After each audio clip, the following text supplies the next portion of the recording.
Episode 4 coming up with Jim Curry. Jim is from California, and I've known Jim for a few years now, and he performs a great tribute to John Denver, and I really enjoy his show a lot. He's performing at our theater for about a week and did a fantastic job, and I thought we'd sit down and talk about how he got to what he's doing now. I know you'll enjoy listening to this one, and let's just get it going.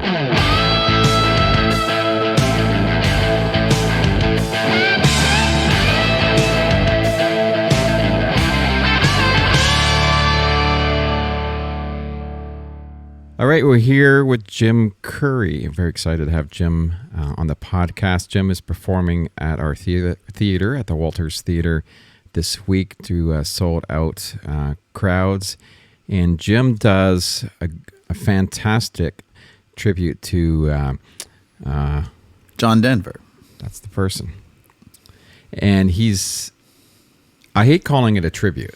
I want to get into I'm going to get into this right away because for me, there's two types of tribute groups. They're the ones that, how do I put it politely? They're the ones who kind of go up on stage and dress up like the artist. Yeah, they're really over the top impersonators. So it's a real impersonator. And there's shows like yours that kind of really, I tend to do is really pay homage to the music of the artist. Right, and we're very careful to brand it that way because that's the hurdle for us. We always struggle with that. People immediately, when they hear tribute, they think Vegas, they think impersonator, cheesy, and it's so hard to get over that. But it's a tough thing now because there's so much of that. I mean, there's so much of the tribute show. Everyone thinks, okay, my career isn't going anywhere. Maybe this is a way for me to do some shows. Yeah. And it's difficult. And as someone who goes out and promotes a lot of shows, we're actually fighting against those type of people because the audience doesn't know the difference between this show and that show when they see it. Well, not when they buy the ticket. Yeah. Right. So it's difficult. So a lot of the tributes out there that aren't good, it's tough because all you have to do is go to one or two of those. You've lost your market. Yeah, they're like, I don't want to go see another tribute. That last two, that were terrible. Yeah. So yours is fantastic, and it's done the way I'd want to see a tribute done. And you are yourself. Right. You're singing the music. You're telling the stories, and it's super interesting. And it's hard to get that from a lot of quote tribute type shows. Well, when I started it, I never thought of it any other way. I was so, maybe it was my being naive about the business, but we started this quite a long time ago before the tribute thing really kicked in and everybody started doing them. But I've looked at this as a performer, as an entertainer. I've always had this voice. I never had to try to sound like anybody, so I never looked at it as anything other than me performing a song, no different than the original artist did. John covered Beatles tunes and Buddy Holly, James Taylor. He did these songs. I'm sure in his mind he wasn't up there trying to pay tribute to the Beatles or Buddy Holly. He was just singing a song he wanted to sing. And I feel the same way when I'm performing. That's the way I feel about it. I'm singing songs that John sang, but it's a song that I just want to deliver, know. So how long? It's been 16 years since? Yeah, 16 years full time. And ever since junior high, I've been singing and playing the music, but as a hobby. Yeah. So let's go back to, because I know you obviously from doing this show, but I don't know where you came from. Right. So where did you grow up? Where were you born? My family, my dad's Navy, so we moved a lot, and his career took him from one naval port to another. I was born in Newport, Rhode Island, along with like three of my other siblings. But when I was born, they moved right away. So, I had no idea anything about Newport. Had never been there until I was much, much older. Yeah. And then my earliest memory was in Texas, and we grew up there for 4 or 5 years. I know I was there during one of the big hurricanes when the floods hit and the streets flooded, and my brothers and sisters, I was so little I couldn't go out into the street because it was flooded, but they would. We were all swimming in the street, and I was just piggybacking on their back. But a crawdad looked like a lobster to me then. It was one of those things that fond early memory. And then my dad moved to New Orleans, and we lived just across the river from the French Quarter. I have real strong memories of New Orleans in that French Quarter era, that nostalgic feeling about wrought iron or something, I guess all the buildings have that. And my mom would take me as a very young, the other kids were going to school. I was not in school yet. And we'd go across on the ferry to the French Quarter. My mom would do her shopping, and we'd go back home. I remember that very distinctly. And then from there, moved to California, and where I was beginning first grade, and began a long period of time in California. We lived in Southern California for about 4 or 5 years, and then moved again in my 6th grade, moved into Ontario, California, which was formed by the some Chaffee brothers out of Brockville, and came down. They made Ontario, and that's where we lived for another. That would have been from my sixth grade till 11th grade. Wow, lived there. So, already by the time you're in the 11th grade, moved quite a bit. Yes, yeah, quite a lot.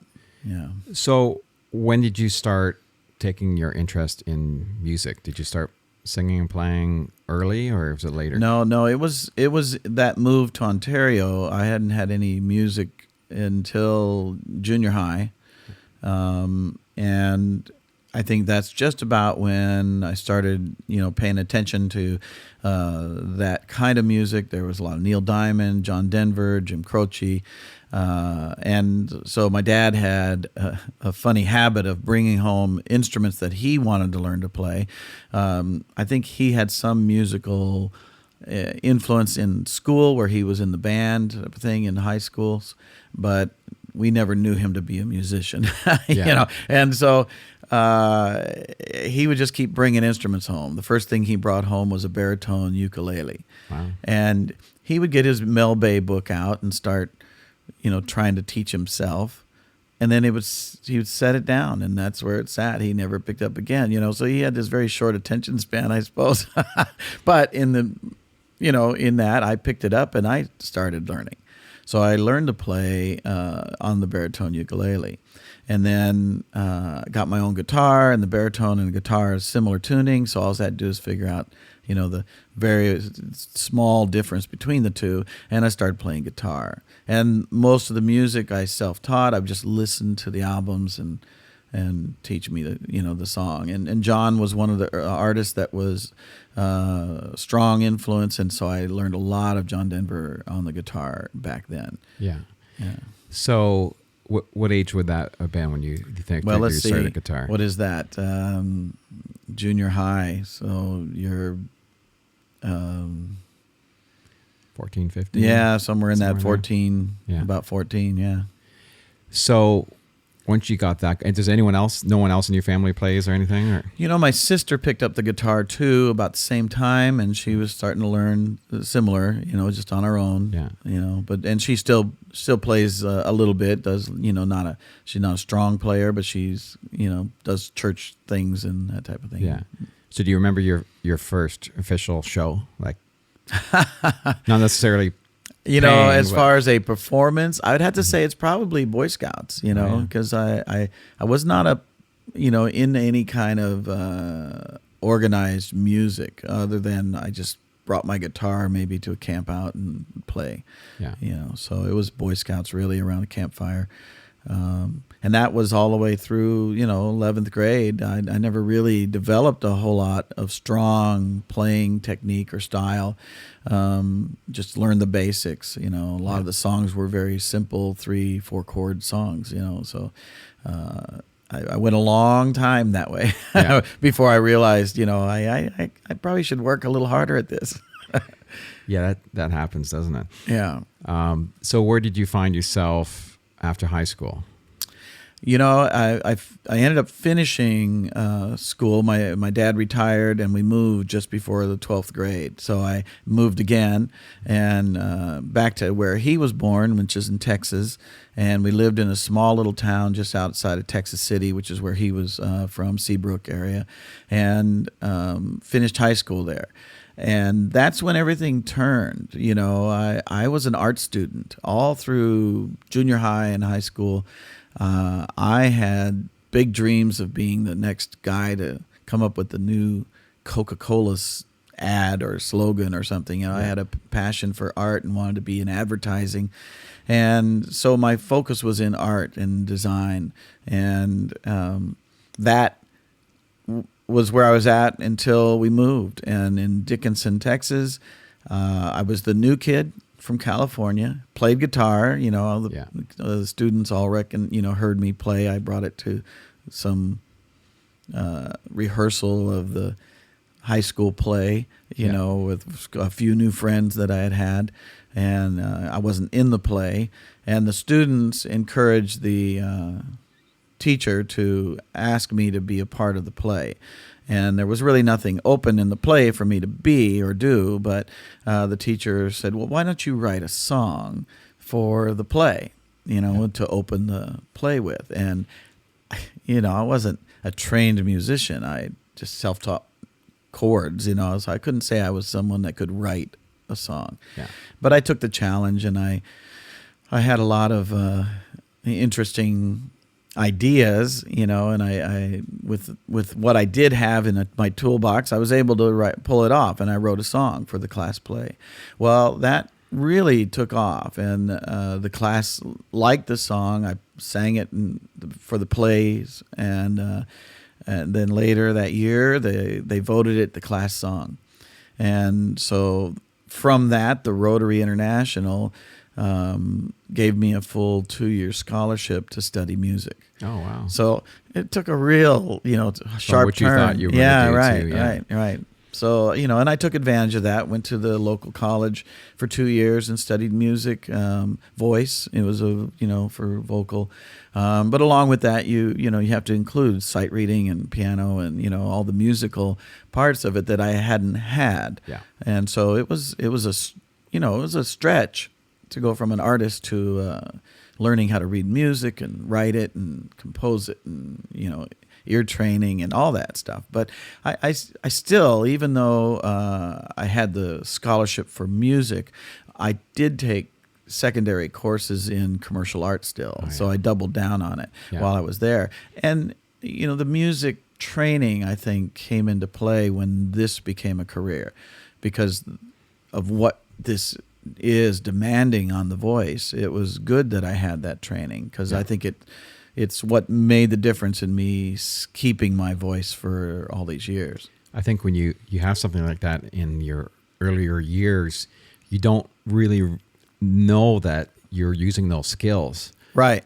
Yeah. But all of a sudden you think back on it, it's like, I bet you that's really helped me along the way. Right. It really did. I know there have been some tours that have been every day, 300 miles, do a show. We had 54 days and like 49 shows, and it can be a real stretch, especially some of John's music. It gets into that real high range, and it can be wearing on a voice to do that much in a short period of time.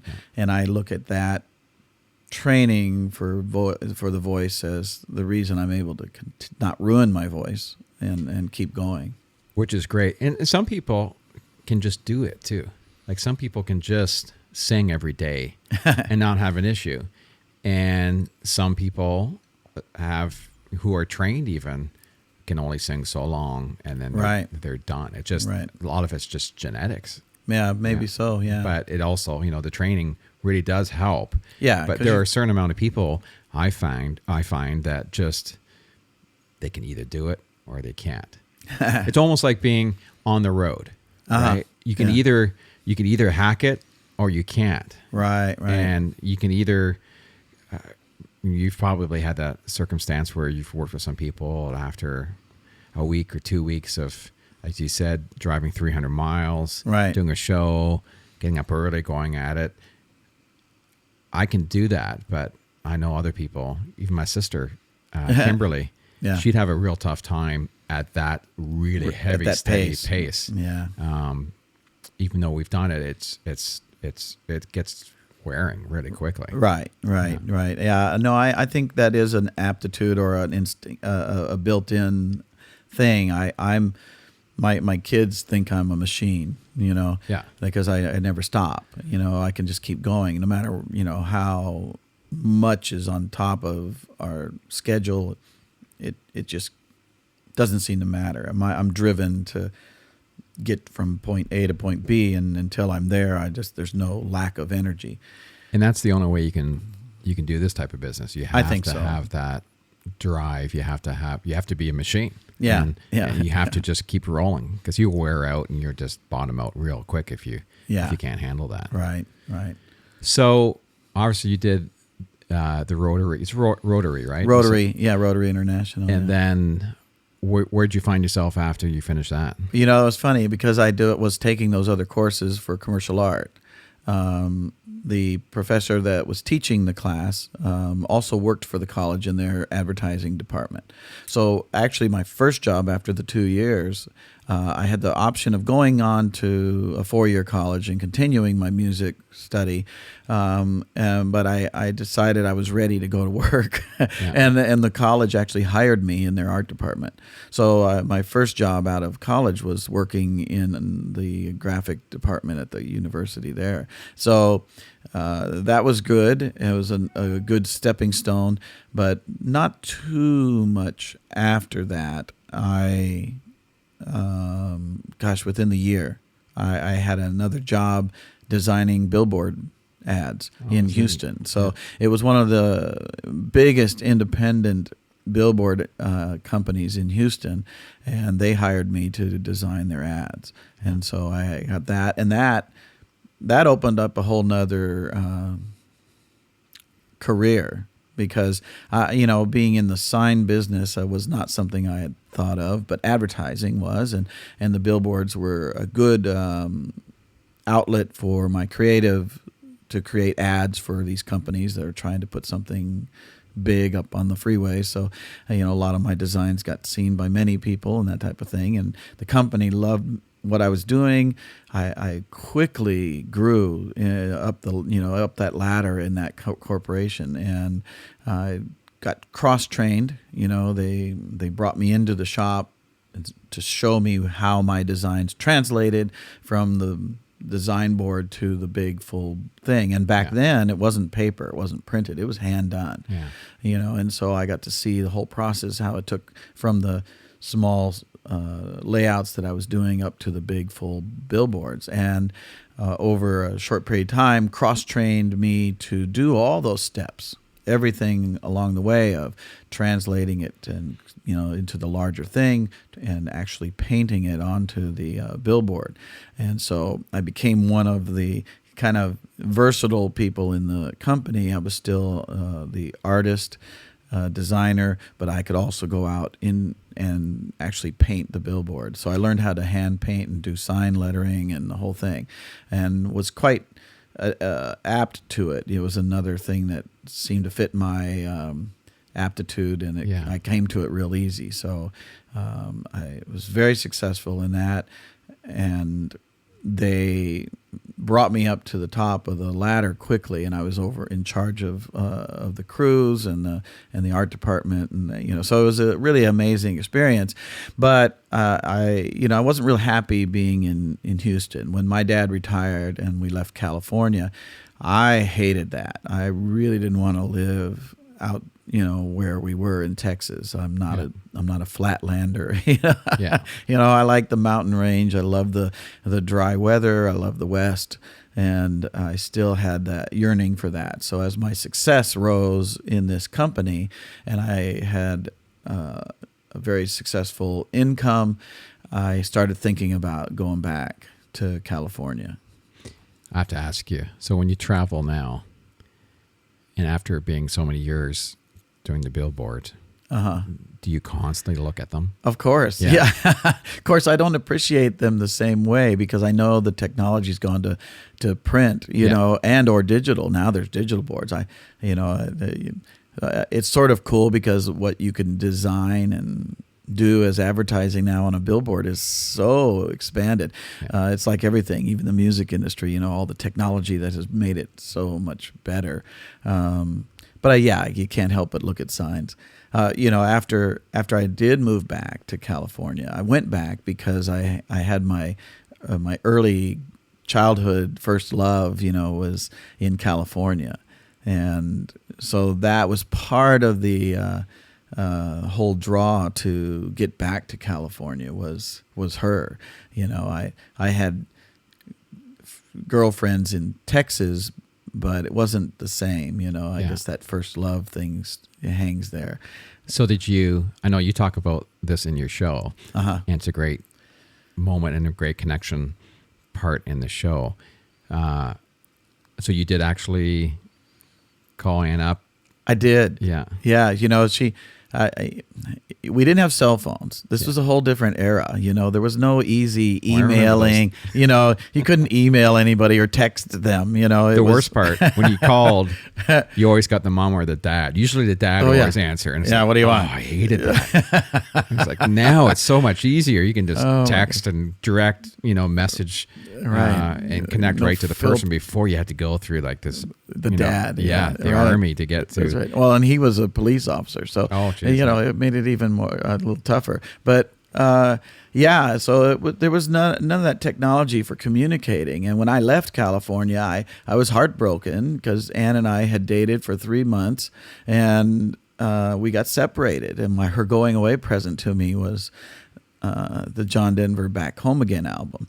Had just come out. It had Annie's song on it, which was, you know, her name. Yeah. And so it was a yearning time, you know, because you would only get to hear this music when it happened to come on the radio, especially traveling across the country and being recently broken up.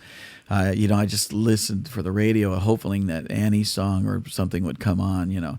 But so I had this, you know, this anxiety period of being in Texas early on when we first got to Dickinson. And, you know, for the first year, it was this anxiety in writing letters and, you know, that type of thing. And she was excellent. She wrote letters all the time.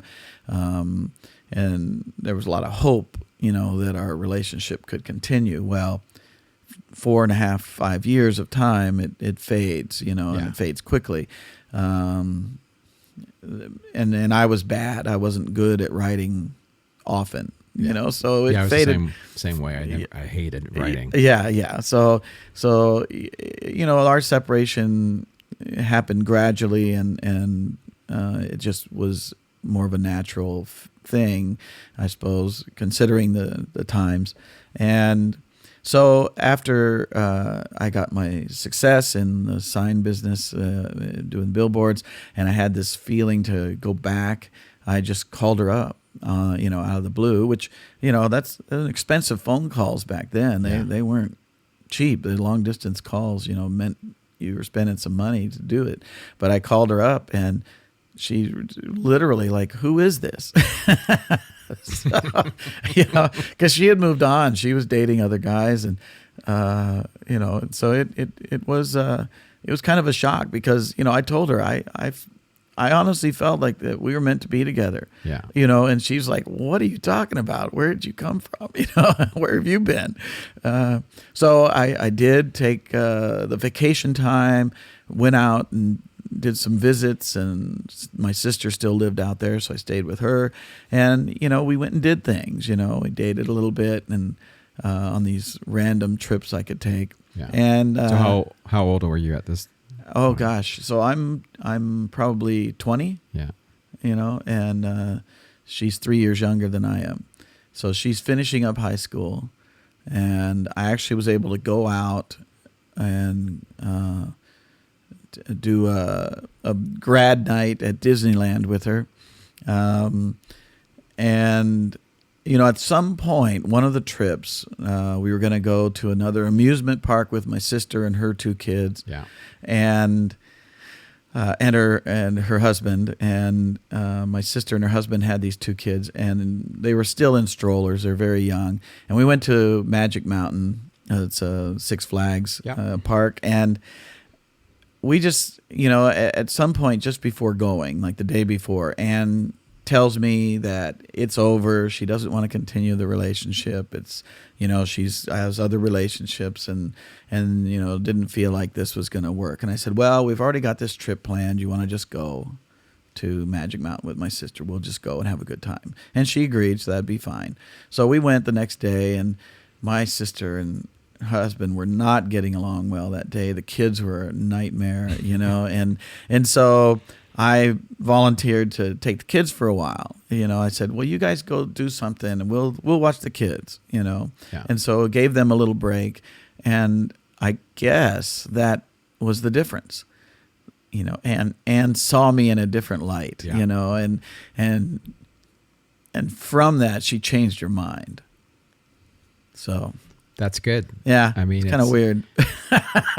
Well, it's hard to say, just that one decision that you made to, okay, let's take the kids and let's separate here for a little bit. Yeah. That could have been the difference between it happening or not happening. Right. Yeah. And she says that was it. She says, you were so good with the kids. I thought, wow, he might make a good husband. Yeah. Well, that's pretty cool. Yeah. I remember, kind of at that age too, and having a long distance relationship with a girl out west, and we met at a show. We're still really good friends, and it was the same type of thing where you send letters back and forth. It was neat. I mean, because it would be weeks between. Oh yeah. And then you get this letter, and it's like 6 pages long, right? 8 pages long. Oh yeah. And I tried to write back, and felt so guilty. And it's like I'm doing my best to get a page. I know. If I could get a page, wow, that's great. And we would talk on the phone every once in a while about the same thing. Long distance charges, were crazy, and you couldn't text and all those things. But I think there was something. I feel sorry for someone nowadays if you were to meet someone, because you talk way differently and you communicate it way differently. That direction. Instead of just hey, how's it going by a text, and you actually ended up talking for 2-3 hours on the phone, or if you could afford it. Right. And then you would talk about lots of different things. So I feel my friend, as I mentioned, we're still really great friends. I believe I know her probably better than almost anybody. Wow. And she says that, you know me better than anybody. Yeah. And we don't spend any time together. We already, our whole lives just, you could probably say days. Wow. But it's because you've communicated so much, and it was a special bond at that time that you just get to know someone from them just chatting and talking. And true. Yeah. And I think my feelings were, I'm glad that I trusted them, because being in Texas and dating a few people, you kind of purge some of those questions about what you're looking for. And then my image of what Anne was back in California was what kind of kept drawing me, the feelings I had when we were together. And maybe they were exaggerated with the distance and the time, and maybe they're a little idealistic, maybe, but that is what brought me back to going and wanting to pursue that, was those feelings I recall from when we were together, and her letters, she did the same thing. She was excellent at writing these long letters, and I was so inept at returning, a page maybe. But you do get to have those sense of who they are, and a lot more intense, I think, when your communication in those days was restricted to these limits. And I think you put a lot more heart maybe into what you want to say and communicating. And you weren't distracted by Right. Facebook and Yeah, Instagram and like a million Right. other people's relationships, and Right. all you were concerned was that. I remember, girlfriends from years ago, and even this person I was talking about. You would sit and think about them for days. Yes. Right. And it was all that was on your mind. You didn't have anything else to think about. You thought about them. Right. Yeah. So I think that had a big part in the desire to get together again. And, at some point, and I, once we did get together, and she did agree that we should be together and said yes, after saying no many times to marriage, she, we had gotten to the point now that we're back together, and we're learning again really about who we were then, 5-6 years later, because both of us had changed from when we were dating 5 years earlier. And she even had to point out, she says, I'm not the girl you remember, and I think that's an important thing, but I do believe the 5 years apart was what made it work. She had her opportunity to date and see other boys and have that life, and not just jump into the first thing that came along. And same with me. I had a chance to date other people. So I think it gave us that little bit of breadth to come back together and see if something was there, knowing that we've not denied ourselves in a life experience with other people. So that's sort of how I think it made it work. And for those who listening and don't know, that Anne performs with you in your group and sings and plays guitar and mandolin. And so was she playing at that point as well? Yeah. We met truly through Boy Scouts. Her brother had joined the troop that I was the senior leader in. I was the senior patrol leader, and her young brother had joined the troop. And I knew her brother and her dad before I knew her. And it wasn't until we had one of those family campouts where the families could come that he brought his whole family, including his 2 daughters. And so that night or that day, Anne and her sister played guitar. They brought their guitars, and they were singing around the campfire. And it, was my first time seeing her. And so it was an interesting moment. I was attracted to somebody at a young age that I'd, never had that experience really.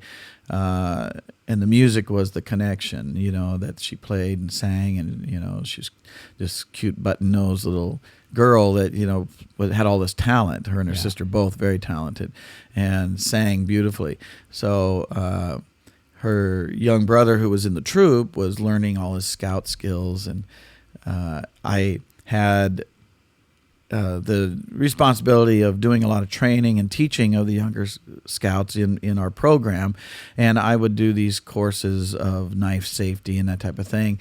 And so at one point, I thought I was being very clever, and I said to her dad, I said, well, Donnie is working on his knife and axe safety, and he needs a little bit more help with the axe, and I could come over and help him out. And her dad says, well, which one of my daughters are you interested in? Saw right through me. I had no idea. And it took me back. But anyway, he was okay with it. She was young, and he had a dating rule that, you couldn't date until you were a certain age with his daughters. But being that it was a Boy Scout connection and all that, he allowed us to spend time. And so we'd get together and play guitar in the living room, or take a bike ride over to the Farrell's ice cream parlor or something like that, So we had great. Which one are you interested in? Yeah. Oh, I tell you. Well, he was a policeman. He seemed to be able to read people really well. Yeah. So at that point, the both of you got together, and then you moved. Yes, back to we had California. that. It was just that summer, and where we dated, and then we got back together. I was there about a year. We had she agreed to marry me, and we had about a year before we got married. And she was working a couple of jobs at the time when I first came back out to California and we started dating again. She was at a lighting company doing, retail job. And then just after we got married, she went to work for a law firm doing a clerk work. And that didn't last long. She didn't enjoy it. It was kind of difficult office to work in. But my sign experience and all of that came into play. I got a job with an agency right away doing technical illustrating and photography work with the guy. It was just a single shop owner, and I was his assistant to do all the ads and design work. Yeah. But that guy retired and left me looking for a job again, and we were married, and I needed to find work right away. So I ended up looking at a sign company near where we lived, and I thought, well, that'd be good. I'll go back into the sign business. And I get into that, and the same thing happens. The guy is wanting to retire, and I said, "Why? Everybody I go to work for wants to retire. Yeah. How would I get a hold of a job?" Well, he made the offer. He says, "Why don't you buy the company?" Yeah, and so it didn't quite work out the way we thought it would, but we did end up having our own sign company in that area. And Ann and I, so after 1 year of being married, now we're partners in business. Yeah. And we went to work together. She came and did all the paperwork and bookkeeping and all that, and I did all the art and design and fabrication of signs. And we did that together for 5 years at that level. Yeah. And then I expanded. I went and got my sign contractor's license. We hired journeyman sign makers to do sheet metal and neon and plastic work and welding and all that. And we grew, and we had up to like 20 employees over the years, and a huge shop. We were doing like 70% of the work in the area. Wow. It was a huge thing, and that went, our total sign business was about 13 or 14 years. And in the early 90s, 90, 91, the economy, was always up and down. And I learned a lot about the sign business, the business side of it, yeah, and how difficult it was to go through these cycles. And I had learned that every sign company, there was sign companies from the early 30s that nothing had changed for them. I knew them quite well, and I saw that they go through the same cycle even after all those years of experience being in the business. And so I decided that's really not going to change. Yeah. And I was tired of the cycle of up and down with the economy. And so in 91, I began to sell off all of my equipment, laid everybody off, and I started brokering a little bit, but I sold my equipment to a wholesale manufacturer. I trained all their employees how to use the equipment, and they were a neon plant, and all they did was neon, and this gave them the ability to build the whole thing. Yeah. And so they went into the wholesale sign manufacturing with our equipment and our training, and then I was able to broker for a little bit any of the sales and hire crews to go install them. And that was just a short period of time, less than a year. And then that was it. We were able to close that door. And I went to work for a trade show exhibit company in Anaheim. Oh. And that used a lot of my same skills. My brother worked for them, and he said, "Hey, they have an opening for a manager." I actually got hired, and it was his boss. So, and the same thing. I fit in really well there. The company was not a young company, but a very limited company in what they would do. They did a modular display exhibit system, yeah, and no custom work. And so bringing me in and a cabinet maker, they hired me and this other guy who were both self-employed prior to that. He had a cabinet shop, I had the sign company, and the two of us, our skill sets, were able to implement their company with a custom fabrication. And so we started building huge, big exhibits, a lot of them for the music industry and the motorcycle industry. So I did get a touch, into the NAMM show and all the different music companies that we built exhibits for. So that was kind of fun. It was exciting to be connected with that industry. I had not really gotten into music yet. And during those 14 years that Ann and I had all those employees, the music really died for us. It was in the closet. We didn't get to play or do much music at all. You're just too busy. Yeah, too busy. Yeah. So it was getting that job at the exhibit company, and that lasted 8 years. But during the very first month of my employment there, Ann calls me, "Hurry home. We're having a band rehearsal." So she immediately jumped into the opportunity to get music back into our lives and started a bluegrass band. Oh, neat. And and we had that bluegrass band for 6 years. And it was fun. We did festivals, and it was a fun time. Gave me a little more early experience for performing. Yeah. So did you was bluegrass part of your upbringing, listening as well, or not so much? No. That was Ann's influence. Yeah. Like I said, I was art. I didn't have much, background with any kind of music really, other than just playing the guitar. And so in our bluegrass set, we'd always use a John Denver song or two. He had some bluegrassy songs, and so we'd always do that, or Country Roads or something that fit in the set because of the way I sound. Yeah. And so that became a popular part of our bluegrass show, was the John Denver song. So it did give us a glimpse of maybe something that people wanted to hear. So what made you kind of divert from that into, I'm assuming from there you went into putting together this John Denver show? Right. It was right after the 9/11 that things really fell apart in the trade show business. Yeah. The company that I was with, I had grown in that company over the 8 years to become art director and manager of the art department. I became one of their top salesmen as well. I was selling, since I had my salesman experience with the sign company we owned.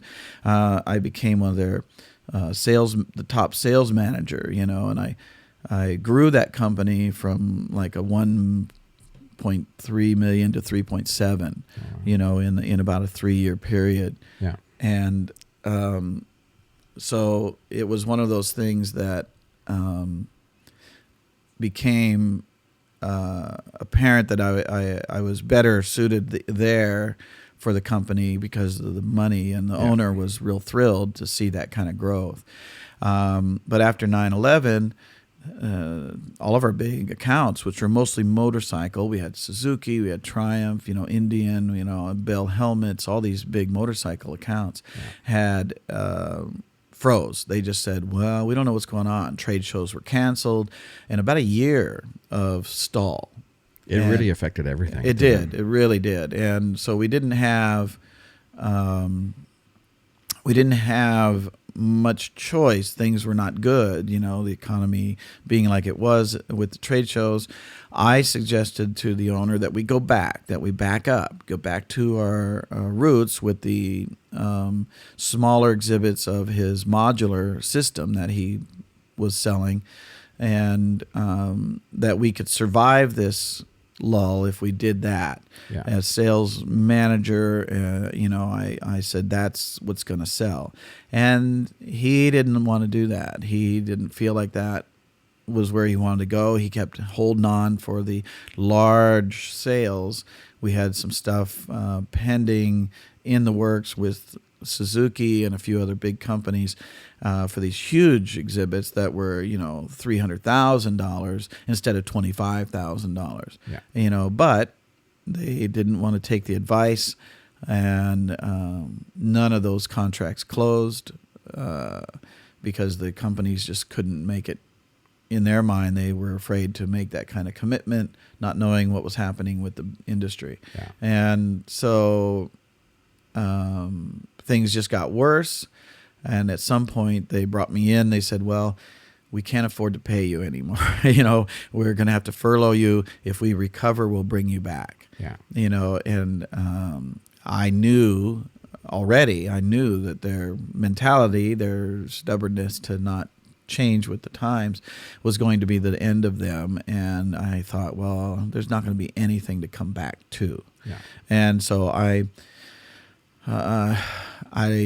left, and I immediately got a call from a huge exhibit company. They were 10 times the size of the one I was working at, wanting me to come work for them because they had heard I'd been laid off. Yeah. And so I was, had enough success in the business to where the word was out that I should, maybe go work for them. And I went to the meeting, I interviewed, and then we sat and talked together, the owner of that other corporation. And, yeah. and I just realized I'm sitting there, I'm not really hearing anything he's saying. Yeah. It was like a Peanuts episode, wah, wah, wah, wah, and I realized, wow, I really don't want to do this. So I called Ann, and I said, I'm not going to take this, a job offer. Let's go do music. I had already done the voiceover work for the CBS movie, the John Denver story. Mm-hmm. That happened while I was working at the exhibit company. Yeah. And so I had that credit. And I thought, we like music. Let's just go try it. I've got enough stockpiled to try, play for 2 years. And let's just see what happens in 2 years. Yeah. And she was all for it. She says, yeah, okay. So I went after it with our business background. I just thought, well, let me go sell myself, instead of somebody else's product, and started focusing on what that would be. And after 2 years, we had some limited success. We'd gotten a show in Las Vegas on a few weekends and, got a taste of what that would be like. It was very successful. Yeah. But overall, it wasn't enough. Yeah. The money was not big enough to make a career out of it after 2 years. And I said, well, let's go find regular jobs again. And somebody in Vegas, a photographer, said, oh, no, you're just getting started. You've got something here. You need to try other things. He says, have you looked at cruise ships? And no, why would I look at a cruise ship? Yeah. I had no idea. I had no idea what the industry would give.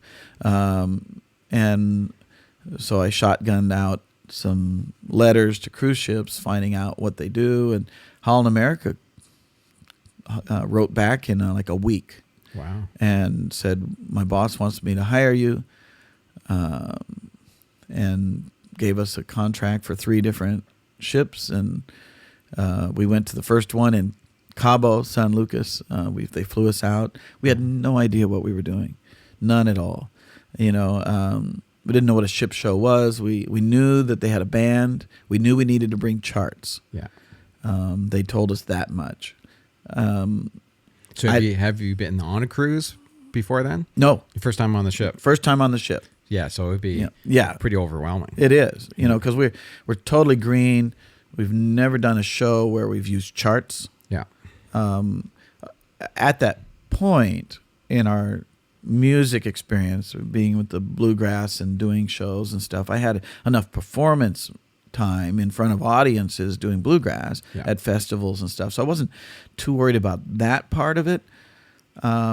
But the chart thing, I had done an outdoor concert with John's band. It was sort of a birthday present to myself. Yeah.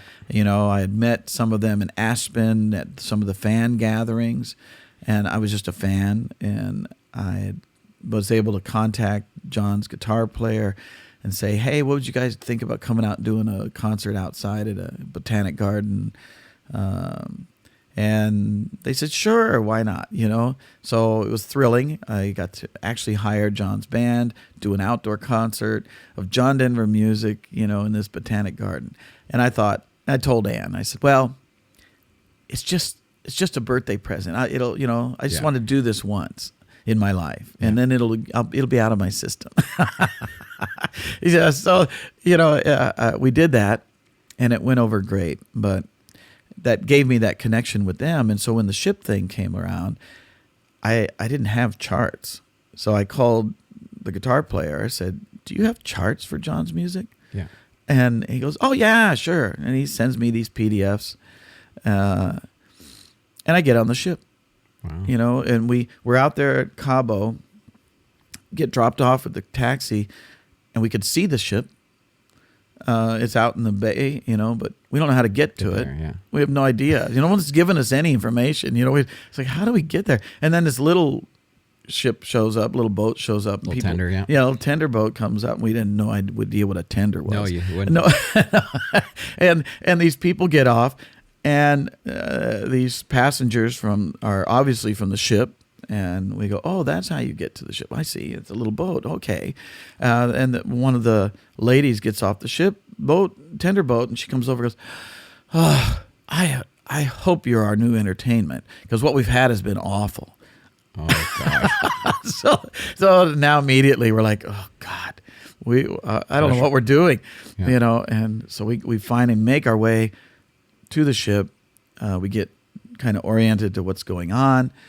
We meet with the music director. We hand him our charts, and he goes, "What are these?" He has no idea. He's looking at him, and it's like, "These aren't charts. We don't know." I said, "Oh, well, we got them right from John's band. They're Nashville number charts." And these guys are reading notation, not number charts. They would know a thing about that. Probably. No, not at all. No. And I explained to him how it worked, and he goes, "Oh, I get it. That's great. But my guys can't read this." Yeah. So we sat down with him in his cabin, and he translated it in Finale, into some form of a chart. And he was great that he did that. It was and he was a phenomenal pianist, and over the years he became a really good friend. But we did our first show. It went great. The audiences were like, oh my God, what was that? And then the cruise director and the band was like, we've never seen a show like this. And we don't have any reference. We don't know what they're talking about. Yeah. How could you have never seen a show like this? But it was what was going on in our mind. But we were just going, okay, good. So we got through that. You and Ann? It was Ann and I. And the backup band. It was Ann and I and his band, and they did a great job. Yeah. Thank God we had him. He was a beautiful pianist, and he, was able to take those real rudimentary charts and make beautiful music with his band. So do you remember what ship that was? It was the Amsterdam. Okay. Yeah. It was doing a trip from Seattle to Rio. Okay. Yeah. And so we got on like day 13 or 14 of the trip, and already the passengers were starved for something different, even that early on. But it went so well that the cruise director asked if we could extend and do a second show. Oh. So again, back to the cabin with the music director and play through some other set of music. We had to create a second show, and he did that. And we had to get our yellow fever shots, and we had to, because we couldn't go any further than Costa Rica with what our status. We needed to get the yellow fever shots and all this other stuff if we were going to stay on. And the ship just took care of all of that. They had it all handled, and they called back home to Grandma to say, you're watching the kids for a couple more days, Surprise. Yeah. And we did a second show, and it was just a huge hit. We get home, and the home office for Holland America called, said, wow, great shows. The reviews were off the charts. We would like you to go more, longer, more often. Yeah. We go everywhere all the time. Where do you want to go? And I said, well, we've got 2 kids. Grandma can't watch these kids that much. Yeah. And they said, we'll take care of that. And they brought us all. They took the whole family to Alaska for like 8 weeks. And we were all on a ship. And my oldest son says, Dad, I sure love your job. I guess you would. Yeah. It's unusual for you to contact the cruise ship directly and get a reply that quickly. It is. 'Cause nowadays, trying to actually get a hold of someone at a cruise ship is next to impossible. Well, I there was something about this whole thing from me being in this business that had that phenomenon all through. Yeah. Backing up to when I was working at the exhibit company, I was in Aspen on vacation with this fan gathering that we had heard about. And so we went on vacation during that time to see what that was about. While I'm in Aspen with all these fans, the word's out that CBS is making a movie about John's life. And so I get home, and I'm at the exhibit company, and I make a phone call to CBS. I looked it up, CBS corporate number, and I call this number. I have no idea who I'm going to get, if I'm going to get anybody. They answer the phone. I said, I'm trying to connect with the person doing the music for the John Denver story. And they go, hold please. Let me go through my index. They patched me right through to the guy. Wow. And so I'm talking to Mike Flicker, who's the guy who was in charge of all the incidental music for the show. And I said, I have I'm not sure if you're looking for someone who sounds like John Denver for the movie. And they says, yeah, we are. We've got a couple already, but send me something. And he gives me the address, and I'm in Anaheim at the exhibit company. He's in Burbank. Yeah. I happen to have this real homemade CD that a friend of mine did at his home studio out of a lark. Nothing professional. It was somewhat professional. He had a good studio. And he's always been a John Denver fan, and he could play all the licks, and he was a great musician. And so he put this little thing together that became a demo tape, And so I put it in an envelope on a courier. I sent it to Burbank that day. And at 5:00, he's calling me. Says, this is great. And later that year, I'm in the studio doing this voiceover. So it was just this phone call. Yeah. Boom, boom, boom. And I'm the voice in the John Denver movie, doing John in the early years, part of that film. And Holland America was the same thing. It's just like, oh, there's this thing called cruise ships. So, okay, I'll look them up. I find it's like 6 different cruise lines, not knowing that they were probably all the same cruise line. Yeah. Back then, but I sent it, and her boss, Bill Prince, is the head of entertainment, who I sent it to, and he hands it to this lady that's in charge of hiring all the acts and says, I don't know what you do, but my boss wants me to hire you. It was just that easy, And she asked me after I got back from that first contract, do you have an agent? And I immediately panicked, went, do I have to? Yeah. She says, no, actually, it'd be better if you didn't. Yeah. We can work direct. And I come to find out I was a very unique situation. I was one of the few that didn't have an agent. Over all the years that we've worked with Holland America, everybody has an agent. Yes. I'm one of the few that don't. And that relationship made all the difference in the world. Because when the economy swayed and they stopped hiring as much, I still had that direct connection. I would still get jobs when other acts wouldn't. So it was... Because it was an easy connection. It was an easy connection. Yeah. And it still is today. Everything's switched. I used to be on ships in the early days because we didn't have enough land work to make a career. Ships became this huge support, a huge base for us.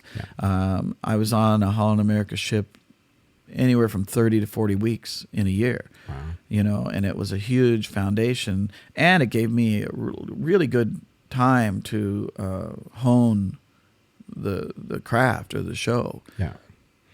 So do you do many ships now? No, it's another economy. Well, the bank collapse, made Holland America pause, for a long time. and the hires just kind of dried up. And it was just before the Alaska season when that happened. And I relied on the Alaska season for a lot of work from the cruise ships. Is that the route you did most often? She didn't send us too far from the North America. Yeah. We would do the Caribbean or Mexico, Riviera, Alaska, and New England. We never went too much further than those ports. I knew acts were going over to Europe and they were doing that, but we never did that. And Alaska was a perfect fit for our show. Yeah, it's fantastic. It's just an amazing connection with John's music and the wilderness and all that. So we always looked forward to that. And she would always put us on these 7-day cruises, north-south, north-south. Yeah. We stayed on for, like, the first contract was 8 weeks, going back and forth, doing our show each direction.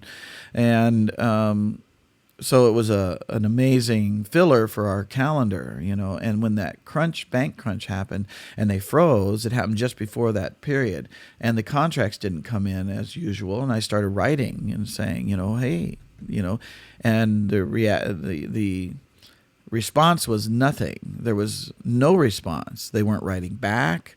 Very stressful, as you know. You reach out to somebody trying to have them buy your show, especially if it's somebody that's bought your show before, and you get zero response. It makes you wonder, what did I do? Yeah, what did we do? What did we do wrong? And is this coming in? Is it not coming in? And it was a critical time.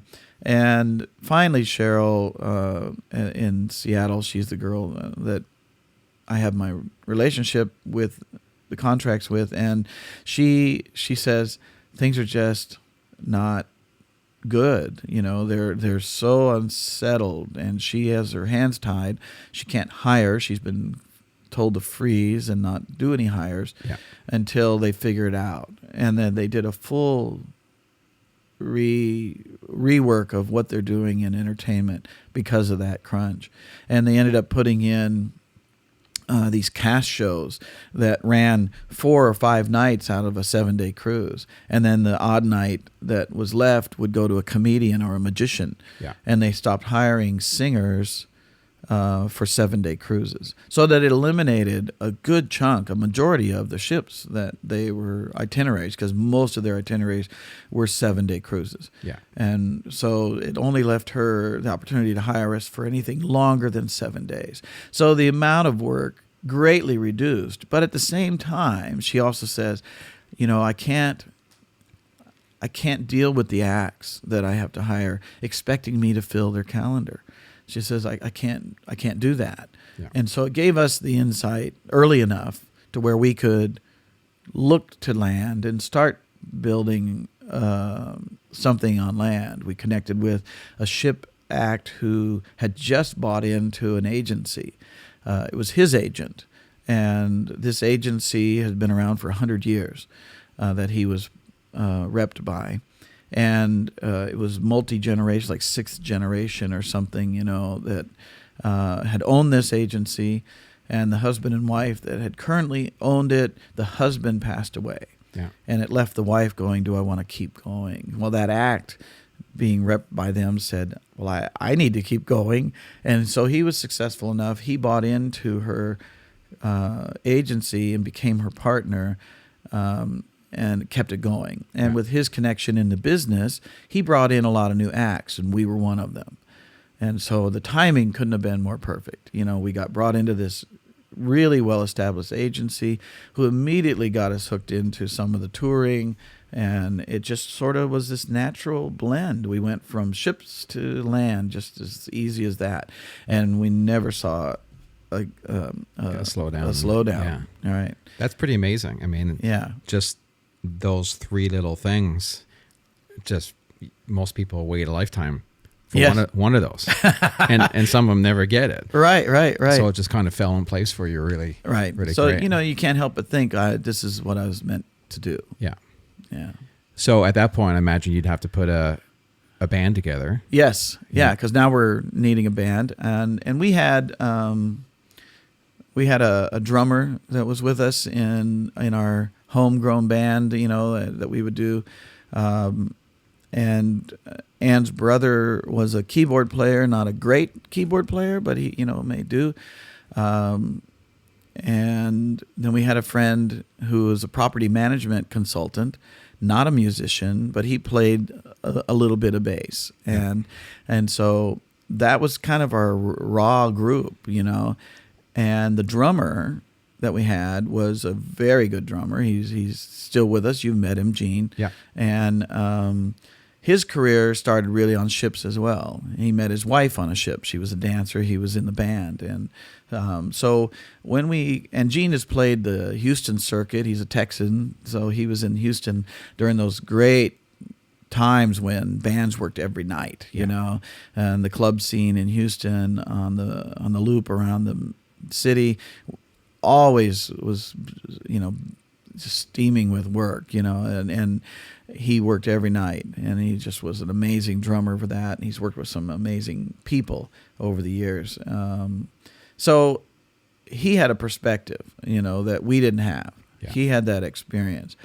And at some point, as we were growing, he says, "You're not going to go anywhere with this band. You need a more pro band. These guys are not pro, and it's hurting you." And he was right. So, we, even including himself. Yeah. Nice for him to say that. Probably wasn't easy for him to say it, but right. Well, and he was the band member the longest of anybody. He knew that, what he was doing, and we could always count on him. He had a great touch for John's music. Yeah. Wasn't overbearing. And so he's been with us longer than anybody in the group. But the bass player was not he was not professional, and the keyboard, Ann's brother, was not good enough. So we found professional people, and then also we had the relationship with John's guys. So at any time that they were available in the right area, I could bring one of John's players in, and I realized that this is what's making the difference. Is pro band is what is needed to do this as a career. Yeah. You're delivering the best that it can possibly be, So do you remember your first land gig? Actual paid land gig, boy. Yes, I think I do. It was near home, a town called Claremont. They had a dinner theater. And we had been as a bluegrass band, we'd been part of the Claremont Folk Festival for years. Yeah. The festival lasted, the guy that we were working with who ran it for 25 years. And we were in the last 5 or 6 years of that festival existence. And we thought, well, we'll do a fundraiser for the festival. And we did it at this dinner theater in Claremont. And they weren't doing that. They just did plays. Yeah. And, and their production wouldn't allow it. There was no time between one show and the next to reset staging and all that, and rehearsals and all. So we found a place that, he had a show ending, like South Pacific or whatever it was, and the Sound of Music coming up next, for the next 3 months or whatever it was. And there was a day when they were down, in between those two productions. And we said, well, what if we do that day? And he said, well, okay, we'll give that a try. And so we did, and it was very successful. It was a great, great fundraiser. It filled the place, and he lit up. He, as the owner of this theater, went, there's an idea. And it began his summer series where he started doing concerts in between shows. No matter what the set was, it became the backdrop, So, I've done a few of those. Yeah. And he credits us for that. He's got quite a big successful series, and it's added a lot to his theater to have the music events at the same time as his plays. So that was kind of one of the first ones. So you've moved on to, you're booking yourself now. Yeah. We never had an exclusive arrangement with an agent. Yeah. We treated it as such. If they could do it, we would. If we got leads, we would give it to them, and they would close it. And we treated them with that kind of relationship as though they were exclusive. But in the long run, it still was not greatly productive. The one agency was not filling our calendar. I analyzed it one year. I said, okay, I just need to know. And I started looking at the calendar, and I realized Ann had booked like 100 shows to their 12. Yeah. And I thought, okay, this is silly. Now their shows, their 12 were great. They were bigger venues maybe in on average than what Ann was booking, but still, we were doing most of that. I had a relationship with the Kingston Trio, and George Groves was the current main singer and performer in the group, and we did a hootenanny or two with them, and we got to talking about that. And because the Kingston Trio's been repped by almost everybody, at some point in time, and all the different eras of the Kingston Trio at one point or another had an exclusive contract with an agency, and even Philip Morris, not Philip Morris, William Morris. William Morris, and he said at the point that they signed exclusivity with William Morris, the work stopped. Yeah, it was just terrible. Because now they're one of 3,000. Correct. Yeah. Instead of one of 10 or one of 5 or one of 3 or right. one of 1. And so it was really good advice. He says, don't ever sign. He says it's a death to your career. It's only great if you're already a huge star. Right. That's who they want. That's what they want. Everything else is just... Well, then they're just answering the phone. Yeah. And if they happen to get a call for you, right, they'll take it. But they're not out there every day calling and looking for work for Jim Curry. If it gets called in. Right. Everyone thinks it's a great idea. I mean, it happens up here. There's agencies up here like that. I mean, all over the world, the same thing happens. But, I tell so many people, if you could do it yourself, do it yourself. Right. And, and it's not like we don't use agents. Mm-hmm. These agents have their niche. Every agent has their little sugar stick group of buyers. Yeah. And those buyers will buy from them. And so it's like, sure, sell us. You're just not going to be exclusive. The States is a little different than in Canada. I mean, Canada has its zones where there are some agents where they kind of work the East Coast or the West Coast, but mostly anything that's done up here, we kind of work the whole country because you have to, because there's not as many places to play. Right. Where the U.S. is I find very zoned. Maybe you got a Northwestern agent or Southwest agent, or this state. They just look after the state. That's right. In Canada, basically, our population is the population of California. Oh wow! So right. It's like being an agent in California. Larger region, same number of places. Yeah. Well, and that's the way it is. We know that these agents are good in their niche, and we just realize that's what we have to tap into is let them sell us. Yeah. Nothing is exclusive. If you want to sell us, that's fine. And Ann manages the calendar and the exclusivity and the restrictions, on her side of things, so it doesn't step on anybody. Yeah. You have to. That's a big task when you work 150 shows a year. You're bound to have some collisions, and so you have to be diligent. And that's where Ann comes in. She spends a lot of time managing the calendar, and we've got Diane Ireland is almost a permanent, employee. She's our flute player, but she sells a lot of the symphony shows, and she started picking up a lot more regular theaters and performing arts centers as well. And between the two of them, it can get amazingly busy. But they're really good at it. There's nobody better than ourselves to look at the calendar and go, let's put something here, and that works, And it's good because it's still yourself, but it's separated from you, the artist. Right. It's not Jim Curry.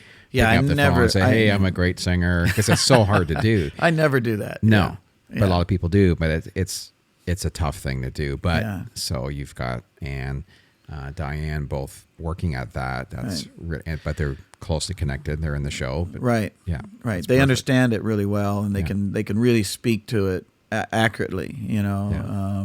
they can handle a lot too. Some of the agents, they only take it to the sales part. They don't do any of the advancing or Just make the deal. prep work. Yeah, they make the deal and they're out of it. Well, that's not Diane and Ann. They take it all the way through. They do the itinerary. They're part of the hotel booking, the airfare. They really are more management, on top of selling.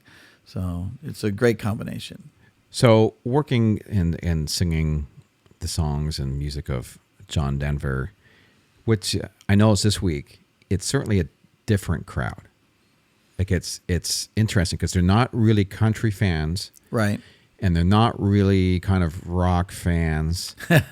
They're somewhere in between. Right. What, like last night at the show, we had tons of new people. Like Right. never been to the theater before, which is great. Yeah, we like to see that. Yeah.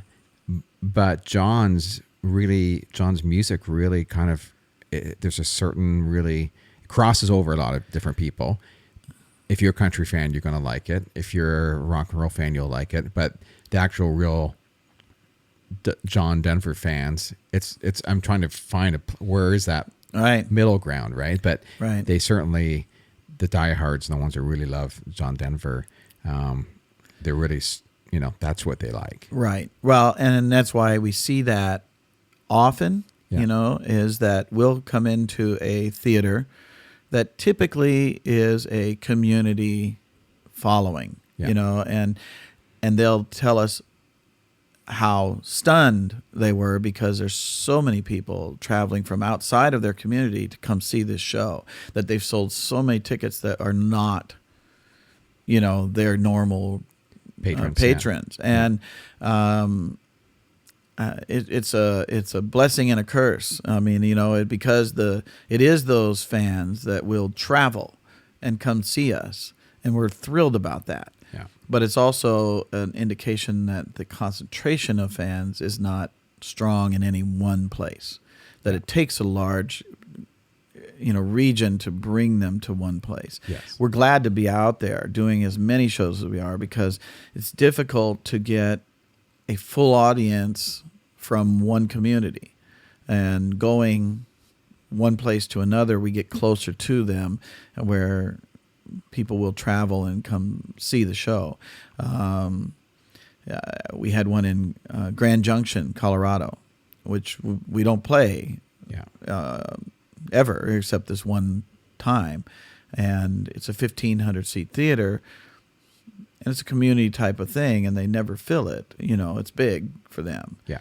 Well, it's sold out, and it was that. It was all, they couldn't believe the phone ringing from outside the state and people coming to see the show. So it's good to see, but I think that was a curse for John, was that classification. Where does he fit? In his early years, it was folk. It was easy. Yeah. He fit right in there with Dylan and Baez and all these other folkies, that of that era. And then as it grew into, I guess, pop of that time is where he fit best. Yeah. But when that changed and it moved on and that pop sound went into something else, he was left with no category. And the radios didn't know where to put him, because they were so niche oriented. The radios then were, there wasn't a station doing a mix. No. It was always either country, rock, smooth jazz, classical, and he didn't fit any of them. Yeah. So it was a problem. I think that was part of the decline in his radio play. Yeah, there would be, you could see that happening for sure, because it really separated. And you can sort of see that in the audience. It's probably, that's why you have a lot of people come out who aren't your typical patrons. Right. Because they did probably have a tough time finding a spot where they want to go see the music they like too. Right. It's not out there as much.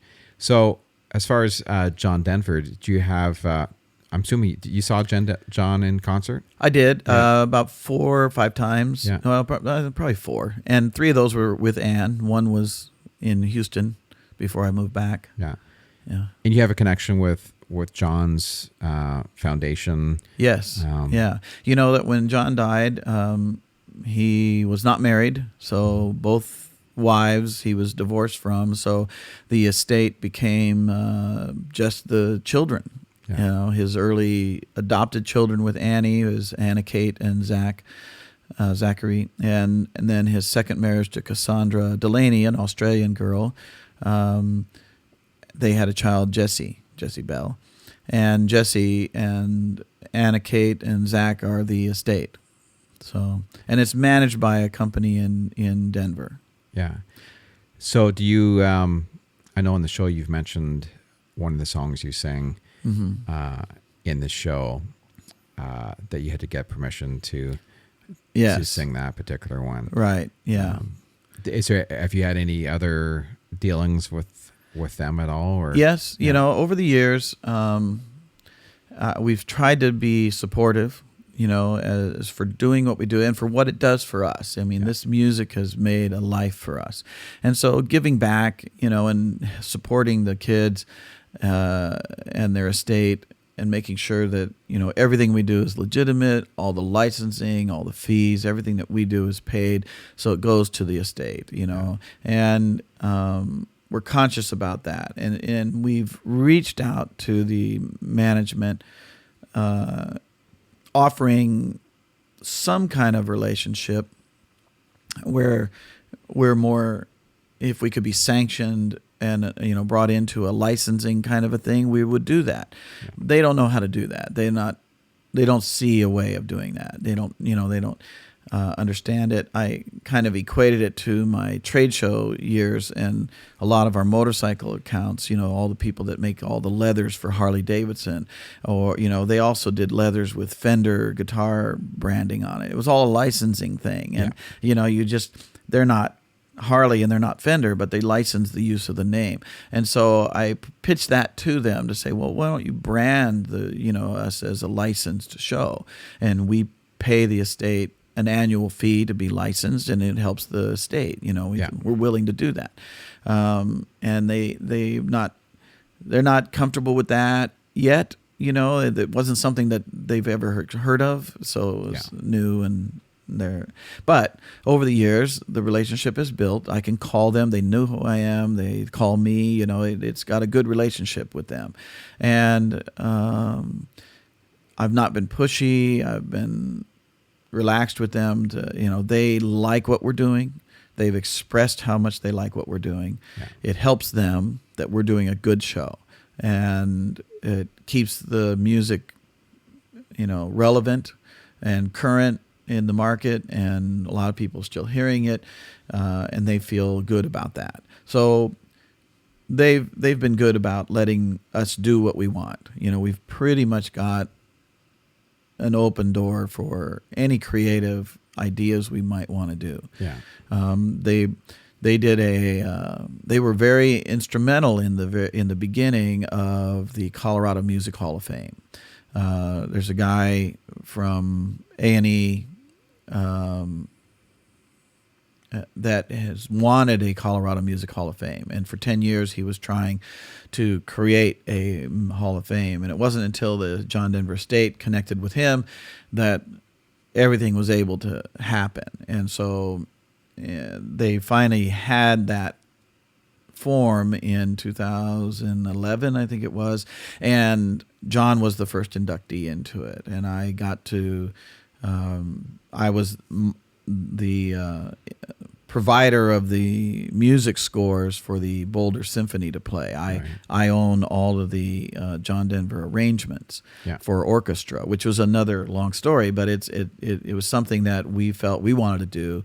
We wanted to have this show at an orchestra level with symphonies. I contacted Lee Holdridge, who was the one who wrote all the music for John for the orchestras, and he told me that the music had been destroyed.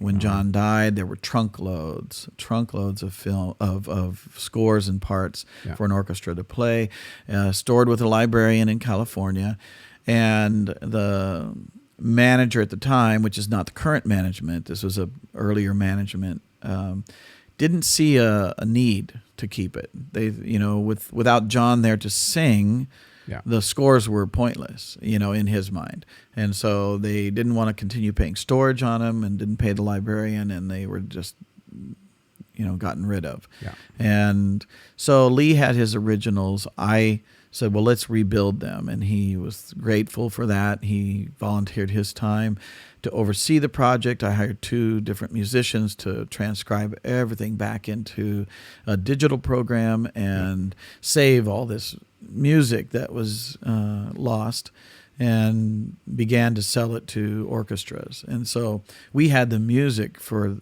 the orchestras, and this induction of John into the Hall of Fame needed, scores, and I provided those, and I was given a part in the ceremony because of that. And I sang 2 songs, basically, Calypso and Perhaps Love, with the symphony, and it was a huge, ovation for what I was doing with Perhaps Love. It was one of the big moments of the night. It was a neat thing. So the estate kind of noticed. Yeah. They could see, okay, there's something here. Olivia Newton-John hosted the show. It was very cool, the Nitty Gritty Dirt Band. So it was a big night. But our relationship kind of solidified there a little bit, and the family was a little more comfortable with the idea of a tribute artist, because it's difficult, because they had that same perception. Yeah. Annie and the kids, Cassandra, looking at what we do without ever seeing our show, had no idea what it was. Yeah. And so seeing me perform in the induction, it kind of opened that door a little bit. They got a little more open to the idea of what we do. Yeah. And then over the years, we wanted to record that last song of John's that was never recorded. Lee had the orchestration for it. We rebuilt that score. We performed it, with the symphonies live, but we're restricted to recording it. It was never published by John. And so it's a real unusual scenario that an artist, a writer, writes something that he never publishes, and try to get it published ourselves. We knew it was a hurdle, but we stayed diligent, and eventually it became I would always check. I would go onto the website that licensed songs, and I would look. Yeah. And it was never there. And I would call the agent, I'd call the state asking, are they going to release it? And they would just, no, we're not ready to do that yet. We're still thinking we might find it, a version that John had recorded that they could release first. It just never happened. And then one day there it was. And so I immediately bought the licensing. I called Lee Holdridge. I said, it's there. We were just in the middle of recording our newest CD, and this was not part of it. But I called Lee. I said, the licensing came available. And he goes, great, let's record it now before somebody does it wrong.